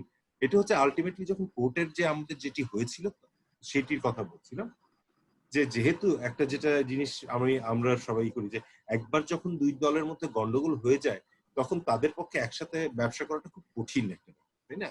একবার আমাদের মধ্যে যদি অবিশ্বাস চলে আসে তাহলে আমি কিভাবে চালাবো, আপনি কিভাবে চালাবেন, দুজনের মধ্যে সবসময় একটা ভুল বোঝাবুঝি থাকতে থাকবে। তখন একদল আরেক দলকে বলা হয় যে ভাই তুমি ওরটা কিনে নাও বা ও তোমারটা কিনে। জি স্যার। তো সেটাতে হচ্ছে যে মাইনরিটির মানে ইউজুয়ালি যেটা হয় যে মেজরিটি যেহেতু তাদের বেশি রয়েছে তারা মাইনরিটি শেয়ারটা কিনে নেয়, খুব রেয়ারলি ওই মাইনরিটি মেজরিটির শেয়ারটা কিনে, খুব। আচ্ছা, আবু ফয়েজ সাহেব, কোম্পানির চেয়ারম্যান বা এমডি দুর্নীতির অভিযোগ পাবে বলে যদি মিটিং কল না করে তাহলে অন্যান্য পরিচালক জেনারেল মিটিং বা এজিএম এর ক্ষমতা নেই রে ভাই, ইজিএম ডাকতে হবে। এইটাই বলছিলাম, EGM extraordinary general meeting. AGM ডাকার ক্ষমতা ভাই যদি একটু সেকশন 81 দেখে নেন যে শুধুমাত্র ম্যানেজিং ডিরেক্টর এবং চেয়ারম্যান, ঠিক আছে। ইজিএম ডাকবে, ইজিএম ডেকে তখন তারা ওই এজেন্ডা গুলো দিয়ে সব শেয়ার হোল্ডারদেরকে নিয়ে সেটাকে কার্যকর করবে, ঠিক আছে। Any other question? Article of শেষ করেন, এমবি শেষ করেন। স্যার আর্টিকেল অফ মেমোরেন্ডামের মধ্যে যদি কোনো বিষয় স্পেসিফিক ভাবে বলে না দেওয়া থাকে, যেমন ব্যাংক অ্যাকাউন্টের বিষয়ে, যে ব্যাংক অ্যাকাউন্টের দায়িত্বটা কার কাছে থাকবে, তাহলে কি ইজিএম ডেকে এ বিষয়ে সমাধান নিতে পারে কিনা কোম্পানি? ইজিএম ডেকে না, এটাতে যেটা করতে পারে, এটার জন্য ইজিএম লাগবে না। এটার জন্য তারা যেটা করবে সেটি হচ্ছে যে বোর্ড অফ ডাইরেক্টরস একটা মিটিং এ ডেকে, বিকজ বোর্ড অফ ডাইরেক্টরস এর উপরে আলাদাই থাকে। ইজিএম এ শেয়ার হোল্ডাররা চলে আসে, নট নেসেসারিলি কোম্পানির এভরিডে রানিং এর জন্য শেয়ার হোল্ডারদের সাথে তাদের বসার প্রয়োজন থাকে, ঠিক আছে। এটাতে একটা বোর্ড অফ ডাইরেক্টরস এর মিটিং ডেকে যে তারা ডিসাইড করে নেবে যে কে কে সিগনেচারি হবে ব্যাংক সিক্রেট, সেটাকে তারা ডিসাইড করে নিতে পারে। ইজিএম ইজ নট নেসেসারি, এটাতে বোর্ড অফ ডাইরেক্টরের মিটিংই যথেষ্ট। কিন্তু যদি দেখা যায় যে বোর্ড অফ ডাইরেক্টরের মিটিং এর মধ্যে করতে যায় আমি একাই হব আর কাউকে দিব না এবং গন্ডগোল, তখন আবার ইজিএম ডাকার প্রয়োজন বোধ হতে পারে। বাট নর্মালি এটা আমরা শুধুমাত্র বোর্ড অফ ডাইরেক্টর মিটিং এ করে ফেলা যায় যদি ইতে আর্টিকেলস অফ অ্যাসোসিয়েশনে যদি এটাকে ক্লিয়ারলি না বলা। আরজিএসসি তে একটা নিয়ম আছে যে নাম এরকম হতে পারবে না যেটা শুনতে একরকম অথবা বানানটা একরকম, কিন্তু যদি এরকম হয় যে সেম কোম্পানি তাদের নামে, যেমন আমি যদি উদাহরণ দিয়ে বলি যে যমুনা গ্রুপ অটোমোবাইলস লিমিটেড, আবার যমুনা গ্রুপ ফ্রিজ বা রেফ্রিজারেটর লিমিটেড নামে একটা, তো ভাই অটোমোবাইলস আর রেফ্রিজারেটর দুটো আলাদা জিনিস না? হ্যাঁ, তাহলে কি তারা সেটা করতে পারবে? কিন্তু যমুনা হ্যাঁ, কিন্তু দুটো নামই তো আলাদা, একটা যমুনা অটোমোবাইলস লিমিটেড, একটা যমুনা রেফ্রিজারেটর লিমিটেড, নাম আলাদা। যমুনা থাকতে পারে, পিছনের অংশ তো আলাদা ভাই, তাহলে তো অত তো নাম পৃথিবীতে সম্ভব না, ঠিক আছে। আপনার তো বিশাল এক্সপেরিয়েন্স। আমাদের দেশে যে সিঙ্গেল পারসন কোম্পানির সিস্টেমটা আসছে, প্রাইভেট কোম্পানিগুলোকে সিঙ্গেল পারসন কোম্পানিতে ব্যাক করতে, হ্যাঁ আসতেছে, এগুলোকে প্রাইভেট কোম্পানিগুলোকে সিঙ্গেল পারসন কোম্পানিতে মুভ করতে পারে কিনা? This is a very interesting question. I am a very big proponent of having single person company in Bangladesh, but at the same time আপনি যেটা বলছেন that will have a very adverse effect. যদি ওটা হয় তাহলে প্রত্যেকটা কোম্পানির মধ্যে ওই যে কি বলবো একটা ওই যে তখন মাইনরিটি শেয়ার হোল্ডার কেনা বেচা সেগুলোর প্রবলেম শুরু হয়ে যাবে, এবং as a lawyer I will have a probably number of cases, but জিনিসটা খুব একটা ভালো দাঁড়াবে। So let's see what happens. Let us wait for whatever we are doing. Thank you, sir. Good. Any other questions? Sir আমার একটা প্রশ্ন আছে sir. আপনি ওয়াসিম? জি স্যার, আমি ওয়াসিমুল বিএল, ঢাকা ইন্টারন্যাশনালে এলএলএম করছি। স্যার আমার প্রশ্নটা হলো, মানে একটা ফরেন কোম্পানি বাংলাদেশে কিভাবে রেজিস্ট্রেশন করতে হবে, এটার প্রক্রিয়াটা? সেটা হতে পারে একটা চাইনিজ অথবা হতে পারে একজন ইন্ডিয়ান কোম্পানি। যে কোনো কোম্পানি। ফরেন কোম্পানি বললে চাইনিজ ইন্ডিয়ানের দরকার নেই, আমি আমেরিকানও বলতে পারি। বিদেশি কোম্পানি হলেই হলো। তো ইন্টারেস্টিং, বাংলাদেশে বিদেশিদের শেয়ার হোল্ডিং বা যদি বাংলাদেশে একটা কোম্পানি রেজিস্টার করতে চায়, যে কোনো বিদেশি বাংলাদেশে করতে পারে, 100% শেয়ারও তারা ওন করতে পারে, এটাতে কোনো অসুবিধার কিছু নেই। কিন্তু আপনি যেটা বলছেন সেটা হচ্ছে যে একটা বিদেশি কোম্পানি বাংলাদেশে এসে কি করবে, এখানে তারা একটা যেটা করতে পারে যে তারা এখানে একটা ব্রাঞ্চ অফিস খুলতে পারে, তারা এখানে একটা রিপ্রেজেন্টেটিভ অফিস খুলতে পারে, অনেক কিছু করতে পারে, তারা এখানে একটা কোম্পানি ইনকর্পোরেটও করতে পারে। ইউজুয়ালি এটার জন্য যেটা সিস্টেম সেটি হচ্ছে এখানে এসে আমাদের যে নর্মাল যে ওয়ে আছে সে ওয়েতেই তারা একটা কোম্পানি রেজিস্ট্রেশন করতে পারে। সেটা যদি না করে যদি তারা একটা ব্রাঞ্চ অফিস জাস্ট এখানে নামে খুলতে চায়, তাহলে তারা আমাদের এখানে আছে Bangladesh investment development authority, BIDA, বিডার আন্ডারে তারা একটা অ্যাপ্লিকেশন দিয়ে বিডার সাথে রেজিস্টার্ড হয়ে এখানে সেটা করতে পারে। ডিফারেন্সটা হচ্ছে, পার্থক্যটা হচ্ছে যে ওইভাবে হলে ব্রাঞ্চ অফিস হলে বা এখানে যদি রিপ্রেজেন্টেটিভ অফিস খুলে উইদাউট রেজিস্টারিং হিয়ার, আমাদের এখান থেকে টাকাটা যে টাকাটা তারা ইনকাম করবে সেটাকে রিপ্যাট্রিয়েট অর্থাৎ তার নিজের দেশে নিয়ে যাওয়াটা খুব কষ্টকর। ঠিক আছে, সেই কারণে তারা যেটা প্রেফার করে যে বাংলাদেশে একটা কোম্পানি তৈরি করে তারপরে বাংলাদেশ ব্যাংক থেকে পারমিশন নিয়ে চলে যায়। যে কারণে দেখবেন যে বিদেশি কোম্পানিগুলো প্রত্যেকটার মধ্যে বাংলাদেশের মানে যেটা করে যে সে কোন কোম্পানি, বিদেশি কোন কোম্পানির নাম বলবো, ডেভেনহ্যামস ইউকে রয়েছে যেমন, সেরকম ডেভেনহ্যামস উইদিন ব্র্যাকেট বিডি দিয়েও বাংলাদেশে একটা রেজিস্টার্ড কোম্পানি। ঠিক আছে, এখন স্যার আরেকটা প্রশ্ন আছে স্যার। জি। সেটা হলো, আমি একটা কোম্পানি রিফর্ম করেছিলাম যেখানে 3 জন মালিক হচ্ছেন বাংলাদেশি, আর একজন হচ্ছেন ব্রাজিলিয়ান, একজন মেক্সিকান। এখন বিষয়টা হলো ওই যে বিদেশি এবং দেশি 5 জন মিলে একটা কোম্পানি রিফর্ম করেছে। এক পর্যায়ে এই কোম্পানির একটা শেয়ার আমি কোন একটা আমেরিকানের কাছে সেল করব। আমার টোটাল কোম্পানির একটা ভ্যালুয়েশন দাঁড় করানোর পরে আমি একটা স্পিচ করলাম যে এই ব্যবসাটা আমি করতে পারি, তো তোমরা এখানে শেয়ার কিনে আমার বোর্ডে চলে আসো। তো এই টাকাটা আমি স্যার কিভাবে কোন প্রক্রিয়ায় নিয়ে আসবো আমার কোম্পানি অ্যাকাউন্টে? আমি করলাম, সেট করলাম, আপনি $1,00,000 দিয়ে একটা ডিরেক্টরশিপ নিলেন, এখানে একটা মিনিমাম পোর্শনে একটা শেয়ার কিনলেন। তাহলে আমেরিকা থেকে এই টাকাটা কোম্পানি আপনি কি লিগ্যালি টাকাটা ঢুকাবেন নাকি? লিগ্যালি স্যার, লিগ্যালি যাচ্ছে। ঢুকাবেন? ইলিগ্যাল জানি স্যার। ইলিগ্যালটা জানেন? ইলিগ্যাল নানা রকমের পথ আছে, কিন্তু আমি চাই স্যার লিগ্যালি। ইলিগ্যালটা আমাকে শিখান, ঠিক আছে? হুন্ডি তো স্যার এটা সবাই জানে, হুন্ডি করে টাকা আনা যায়, নানাবিধ বিষয়। I am just kidding. Legally আপনি যেটা করবেন সেটি হচ্ছে খুব সহজ একটা, আপনি বাংলাদেশের যেগুলো ব্যাংকের মধ্যে আপনার এফডি অ্যাকাউন্ট খুলতে পারবেন, এফসি অ্যাকাউন্ট খুলতে পারবেন, ফরেন কারেন্সি অ্যাকাউন্ট সেখানে খুলবেন, বলবেন সেখানে আপনার টাকাটা জমা দিতে, সেটা যখন আসবে সেটা অনুযায়ী আপনি ইনকাম ট্যাক্স দিয়ে দিবেন, হয়ে গেল। ও sir, as easy as that. জি স্যার। আর এমডি মকলেসুর রহমান স্যার, আবার একটা প্রশ্ন করতে চাচ্ছি স্যার, কিছু মাইন্ড না করলে স্যার। গল্পের তালে তালে প্রশ্ন চলে আসতেছে মনের ভিতর, প্রকাশ না করলে স্যার মানে খারাপ লাগতেছে আর কি, এই যে প্রকাশ করতে বাধ্য হচ্ছে স্যার। প্রশ্ন করেন ভাই, প্রশ্ন করেন। হ্যাঁ স্যার, এই কোম্পানি যে মামলাগুলো স্যার জেলা পর্যায়ে স্যার কোন আদালতে করতে হয়, এমএম কোর্টে কোন আদালতে করতে হয়, আর আপিলটা সর্বশেষ কি হাইকোর্টে করতে হয় স্যার? এটা কি সিস্টেমটা একটু এখানে ইন্টারেস্টিং জিনিস, যেটা ভালো কোশ্চেন করেছেন আপনি। আপনাকে যেটা দেখতে হবে সেটি হচ্ছে section 3 of the companies act. একদম ফার্স্ট লাইনটা পড়লেই আপনার পুরোটা ক্লিয়ার হবে। Court having jurisdiction under this act shall be the high court division. Company অ্যাক্টের বেশিরভাগ কেস করতে হয় হাইকোর্টে, ওই ডিস্ট্রিক্ট জাজের আদালতে কোম্পানি করার চান্স নেই, provided that the government may by notification in the official gazette and subject to such restriction and conditions as it thinks fit empower any district court to exercise all or any of the jurisdiction of this act. ঠিক আছে, interesting জিনিস যেটা সেটি হচ্ছে যে এখন পর্যন্ত এরকম কোনো গেজেট করে কোনো ডিস্ট্রিক্ট কোর্টকে পাওয়ার দেওয়া হয়নি কোম্পানি অ্যাক্টের আন্ডারে বেশিরভাগ কেস করার, যদি একদম পুরোপুরি মারামারির বিষয় না হয়, মানে মারামারি মানে শেয়ার হোল্ডারদের মধ্যে হাতাহাতি হয়েছে তখন সেটা সেশন কোর্টে হবে। বাট যদি কোম্পানি ম্যাটার হয়, কোম্পানির ইস্যু নিয়ে মামলা হয়, সেটির একমাত্র jurisdiction under section 3 of the act is with the high court, এবং হাইকোর্টের যদি আপনার হয় তাহলে আপিলটা একমাত্র আরেক জায়গাতেই যেতে পারবে, সেটি হচ্ছে appellate division.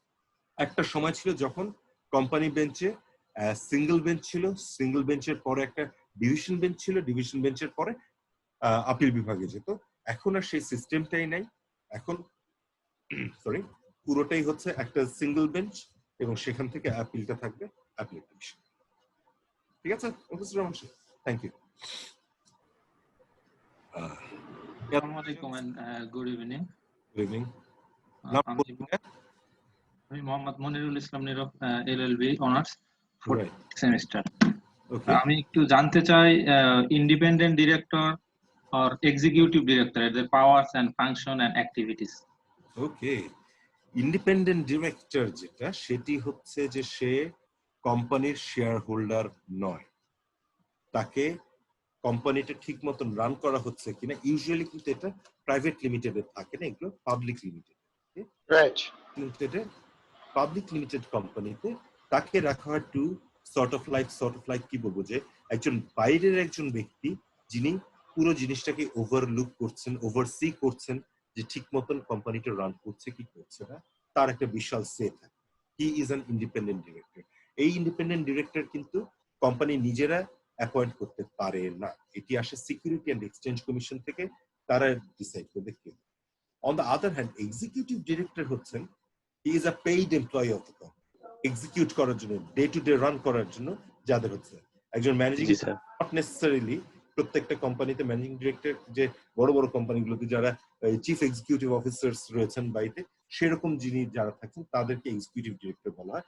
They execute, they may be share holder of the company, but they will earn আলাদা। ইউসি ডিরেক্টররা যে কোম্পানিতে ইউজুয়ালি তারা অনারারিয়াম পান, তারা কোনো স্যালারি ড্র করতে পারে না, বাট এক্সিকিউটিভ ডিরেক্টর হলে can draw salary. So this is wire the difference is, usually executive director share holder না হয়েও পদাধিকার বলে ওখানে চলে আসে। একটা জিনিস জাস্ট এখানে মনে পড়লো বলে রাখি, যে কোনো একটা কোম্পানিতে ইউজুয়ালি বাংলাদেশের যেটা রুল, যে যদি if you want to be a director in this company, minimum যে শেয়ার হোল্ডিংটা থাকতে হয় সেটি হচ্ছে, যদি আপনার আর্টিকেলস অফ অ্যাসোসিয়েশনে না বলা থাকে, একটা শেয়ার থাকলেও আপনার জন্য যথেষ্ট, আপনি একটা কোম্পানি ডিরেক্টর হতে পারেন।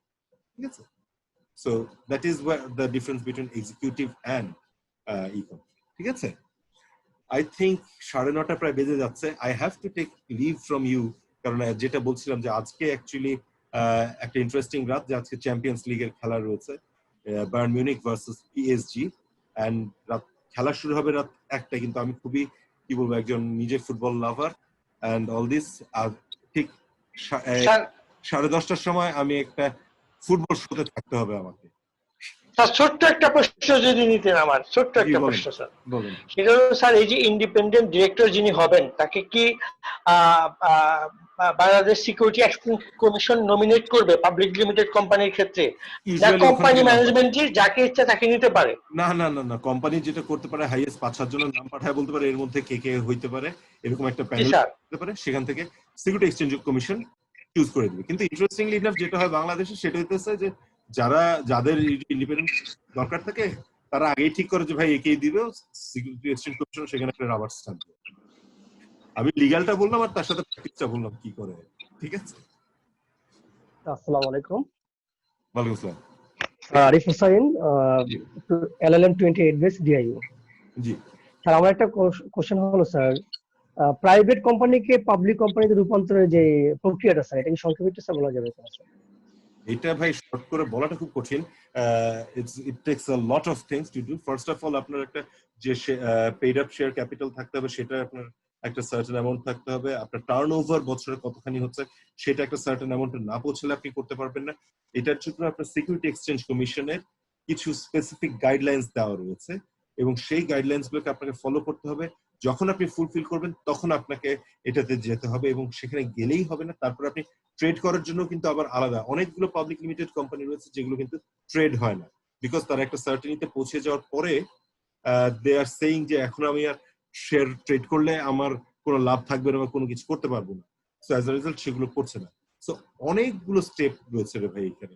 ওইটাতে যদি বলতে হয় তাহলে আজকে না, আমাকে আরেকটা দিন আপনাদের সাথে বসে long time that should be, believe it or not, private to public এটা ট্রান্সফারের উপরে আই ক্যান টেক অ্যাকচুয়ালি আপনাদের এক সেমিস্টার মানে 3 মাস না 4 মাস যতদিন হয় সপ্তাহে 2টা করে ক্লাস হলেও শেষ হবে না। আমাদের রেসপেক্টিভ মানে সৌরভ স্যারকে বলছি, স্যারকে আরেকদিন এরকম একটা মানে প্রোগ্রাম অর্গানাইজ করার জন্য। আমরা তখন প্রাইভেট ভার্সেস পাবলিক কোম্পানিতে যাব ইনশাআল্লাহ। হ্যাঁ, ডেফিনেটলি এই বিষয় নিয়ে আমরা একটু পরে কথা বলবো। আমার মনে হয় আজকের আমরা লাস্ট কোশ্চেনটা নিয়ে নেই। মিফতাউর রহমান সাহেব উনি অনেকক্ষণ ধরে হ্যান্ড রেইজ করে বসে আছেন। ও আচ্ছা, সরি আমি কোশ্চেনটা নিয়ে আমরা শেষ করে দেই আজকের অনুষ্ঠান। জি, মিফতাউর রহমান সাহেব প্লিজ আস্ক ইউ। স্যার আমি গুড ইভিনিং স্যার, আমি খুব বিগিনার লেভেলে তো যার ফলে আমার প্রশ্নটা বিগিনারই হবে। আমার প্রশ্ন হচ্ছে যখন কেউ মারা গেল তার শেয়ারটা বাটোয়ারা হলো, ধরেন 3 সন্তানের মধ্যে যখন বাটোয়ারা হলো তখন কি আমাদের শেয়ার হোল্ডার বেড়ে গেল কোম্পানির? ইয়েস অফ কোর্স, তার মানে ভোটও বেড়ে গেল না। এখানে দুটো জিনিস আছে, শেয়ার হোল্ডার এবং ডিরেক্টর, দুটোর মধ্যে পার্থক্য রয়েছে। শেয়ার হোল্ডার হচ্ছে যে আমি কোম্পানিতে শেয়ার হোল্ড করি, কিন্তু আমি ডিরেক্টর যদি হই তাহলে আমি কোম্পানির ডিসিশন মেকিং এ থাকতে পারবো। নট নেসেসারিলি যখন কোনো উত্তরাধিকার যদি 3 জন ছেলে থাকে সে 3 জনেই শেয়ার পাচ্ছে 33% করে, নট নেসেসারিলি যে 3 জনেই বোর্ডে আসবে। ওই বোর্ড অফ ডিরেক্টরের মধ্যে ওই বাকি যারা আছেন তাদের মধ্যে থেকে একজনকে হয়তো নমিনেট করা হবে। সো কোম্পানির ডিসিশন মেকিং এর জন্য নাম্বার বেড়ে যাবে না, বাট শেয়ার হোল্ডারের নাম্বার বেড়ে যাবে। ঠিক আছে স্যার? জি জি, আরেকটা প্রশ্ন ছিল। জি, কোম্পানি যেহেতু আলাদা সত্তা ব্যক্তি থেকে, কোনো কোম্পানি যদি দেউলিয়া হয় তাহলে ওই কোম্পানির কোনো শেয়ার হোল্ডার কি অন্য কোনো কোম্পানির শেয়ার হোল্ডার হতে পারবে কিনা? ইয়েস পারবে, কিন্তু এখানে this is a very interesting. আপনি ওয়ার্ডটা কি ইউজ করছেন? দেউলিয়া। আপনি কি দেউলিয়া শব্দটি ইউজ করলেন? জি স্যার। দেউলিয়া হলে সেটি হচ্ছে ব্যাংকরাপ্ট। ব্যাংকরাপসি কিন্তু আলাদা ল, ওয়াইন্ডিং আপ না, ব্যাংকরাপসি আলাদা। ব্যাংকরাপ্ট হয়, ইফ ইট ইজ ব্যাংকরাপ্ট তাহলে তার পক্ষে কিন্তু দিস ইজ আদার প্রভিশনস যেটাকে দিয়ে হয়তো সে অন্য কোম্পানিতে যেতে পারে, বাট বেসিক্যালি দেউলিয়া হলে পারবে অন্য কোম্পানিতে যাওয়াটা তার জন্য ডিফিকাল্ট হয়ে যাবে। If it is winding up, it is a different provision. If it is bankruptcy, it's a different provision. That's why I said দেউলিয়া ব্যবহার করেছি। Bankruptcy, it's a different thing. জি স্যার। আর মানে কোম্পানির সাথে রিলেটেড না, কিন্তু আপনার থেকে শুনেছি, যেটা আমি আসলে জানতাম না এই টার্মটা, বেনিফিট অফ ডাউট। হ্যাঁ, benefit of doubt. Benefit of doubt মানে যে আচ্ছা ঠিক আছে ভুল করে ফেলেছে, যেমন ওই যে যখন স্ক্রিন শেয়ারিং এ চলে যাচ্ছিলেন হয়তো ইচ্ছা করে না, হয়তো চাপ পড়ে গিয়েছিল কোনো কারণে, তখন যে আচ্ছা ঠিক আছে তাকে আমি বেনিফিট অফ ডাউট দিচ্ছি যে ইচ্ছা করে করেনি, that is benefit of doubt. এটা দেখবেন ক্রিকেট খেলা যদি দেখেন তাহলে দেখবেন যে এলবিডব্লিউ হলে benefit of doubt goes to the batsman, right? তাহলে এটা কি আইনের কোনো টার্ম না, তাই তো? এটি আইনেরও টার্ম, এটি ইংরেজি ভাষারও টার্ম, সবকিছুরই টার্ম। Thank you. তো আমার মনে হয় এই কোশ্চেন দিয়ে আমরা আমাদের আজকের লেকচারের উইন্ডিং আপ করে ফেলতে পারি। অসংখ্য ধন্যবাদ ব্যারিস্টার অনিকার হককে। আমার তো একটা পর্যায়ে মনে হচ্ছিল আমরা মনে হয় লেকচার বাদ দিয়ে একদিন কোশ্চেন অ্যান্সার সেশনও করে ফেলতে পারি। আর আমাদের ছাত্ররা কম্পাইল ল বিষয়ে যে এত কিছু জানে এবং তাদের এত আগ্রহ জানার, এটা আসলে আমার নিজেরও জানা ছিল না। এবং দেখলাম যে ইট ওয়াজ এ নাইস ভ্যারাইটি। আর যে সিট থেকে ছিলেন, কেউ অ্যাডভোকেট ছিলেন, একেবারে আন্ডার গ্রাডের স্টুডেন্ট, পোস্ট গ্রাডের স্টুডেন্ট, এবং আমাদের কিন্তু অসংখ্য রিকোয়েস্ট এসেছে যে ব্যারিস্টার অনিকার হককে আমাদের ছাত্ররা আবার চায়। তো আমি আগেই যেটা বলেছি যে ওনার পিতা যেহেতু আমাদের বিশ্ববিদ্যালয়ের প্রারম্ভিক শিক্ষক ছিলেন, ডেফিনেটলি সেই অধিকার বলে আমরা তাকে আবার ভবিষ্যতে পাবো। আমি মনে করি যে একদিন মানে তার কাছ থেকে ওই রসবোধ নেওয়ার জন্য একদিন গল্প করতে পারি, আমরা আড্ডা করতে পারি। এবং আজকের লেকচার তো আমার কাছে পুরাটাই মনে হচ্ছিল যে আমরা গল্প শুনি বা গল্প কোর্সের মুডে আছি। সবাই এত বেশি বোঝা যায়, প্রচুর কোশ্চেন ছিল। সো ঢাকা ইন্টারন্যাশনাল ইউনিভার্সিটি আইন বিভাগের তরফ থেকে আবারও অসংখ্য ধন্যবাদ এবং কৃতজ্ঞতা। এবং এই বিশ্ববিদ্যালয়ের ট্রাস্টি বোর্ডের chairman barrister Shamim Azad Patwari MP, তিনিও এই প্রোগ্রামটা খুবই অ্যাপ্রিসিয়েট করেছেন এবং আমাকে রিকোয়েস্ট করেছেন তার পক্ষ থেকে আপনাকে অভিনন্দন পৌঁছে দেওয়ার জন্য। আপনি আজকে আমাদের সময় দিয়েছেন। আজকে ফুটবল আছে, এই কোভিড এর মধ্যে আমরা জানি যে আমাদের অফিস চলছে, কোর্ট চলছে, তারপরেও রাতের বেলায় বাসায় ফিরে ফ্যামিলিকে টাইম না দিয়ে আমাদের ছাত্ররা এবং আমাদের স্পিকার সবাই যে আজকে একটা প্রাণবন্ত সেশন আমাদেরকে উপহার দিলেন, আমরা সত্যিই কৃতজ্ঞ এবং উৎসাহিত বোধ করছি পরবর্তীতে এই ধরনের সেশন করার জন্য। আমি আশা করি নিশ্চয়ই ব্যারিস্টার অনিকার হককে আমরা ঢাকা ইন্টারন্যাশনাল ইউনিভার্সিটিতে বারবার পাবো এবং আমাদের ছাত্রদের তারা যেন কোর্টের বিষয়গুলো ক্লাসরুমেই জানতে পারে বা এরকম ভাবেই জানতে পারে। সেই জায়গা থেকে আমি আবারও সকলকে ধন্যবাদ জানাচ্ছি এবং অভিনন্দন জানাচ্ছি, ভবিষ্যতে পাওয়ার আকাঙ্ক্ষা রাখছি। আর এই কথা বলে ঢাকা ইন্টারন্যাশনাল ইউনিভার্সিটির আইন বিভাগের তরফ থেকে আমি বিদায় নিতে চাচ্ছি। আমাদের স্পিকারকে আমি just last 1 or 2 minutes for his concluding remarks. Thank you. Again, thank you everyone. That was a wonderful session, and actually যখন যেটা রাসেল সাহেব বলছিলেন যে কোয়েশ্চেনের ভ্যারাইটিতে আমি নিজেই অবাক হয়ে গিয়েছি, এন্ড আই থট আমার সাথে অন্য যখন কথা ছিল বলছিলেন যে মিডিয়াম লেভেলের মানে লেকচার দিতে, যাতে খুব ডেপথেও না, যে খুব ইতেও না থাকি, কি বলে ইন্ট্রোডাক্টরি পর্যায়েও না থাকি, but I can see that there are variety of students যারা মাস্টার্স করছেন তাদের জন্য ডেপথের প্রয়োজন রয়েছে, যারা একদম বিগিনার রয়েছেন তাদের জন্য beginning, but it was wonderful having you. And again, Patwari is a very good friend of mine. Shamim Patwari is a very good friend of mine, and Rasul Shab is also my Facebook friend, and I think Porichaya hoye gelo. Whenever you guys will ask me to come, I will definitely come. Ami bhoshyote jodi kokhono amake daka hoy, I will be very happy to come and give lecture on company law or in any other subject jetar byapare ami hoyto bolte pari. I will be very happy to attend. I will be very happy to be part of it. Thank you again. So good night and au revoir. Thank you again everybody. সবাই সুস্থ থাকবেন, এখন মনে হয় সুস্থ থাকাটা জরুরি। তো সবার সুস্থতা এবং মঙ্গল কামনা করে আমরা আজকের মতো বিদায় নিচ্ছি। ভবিষ্যতে নিশ্চয়ই আবার এই ধরনের লেকচার বা অন্যান্য অনুষ্ঠানে সকলের সঙ্গে দেখা হবে। সকলকে শুভেচ্ছা, অভিনন্দন এবং শুভরাত্রি।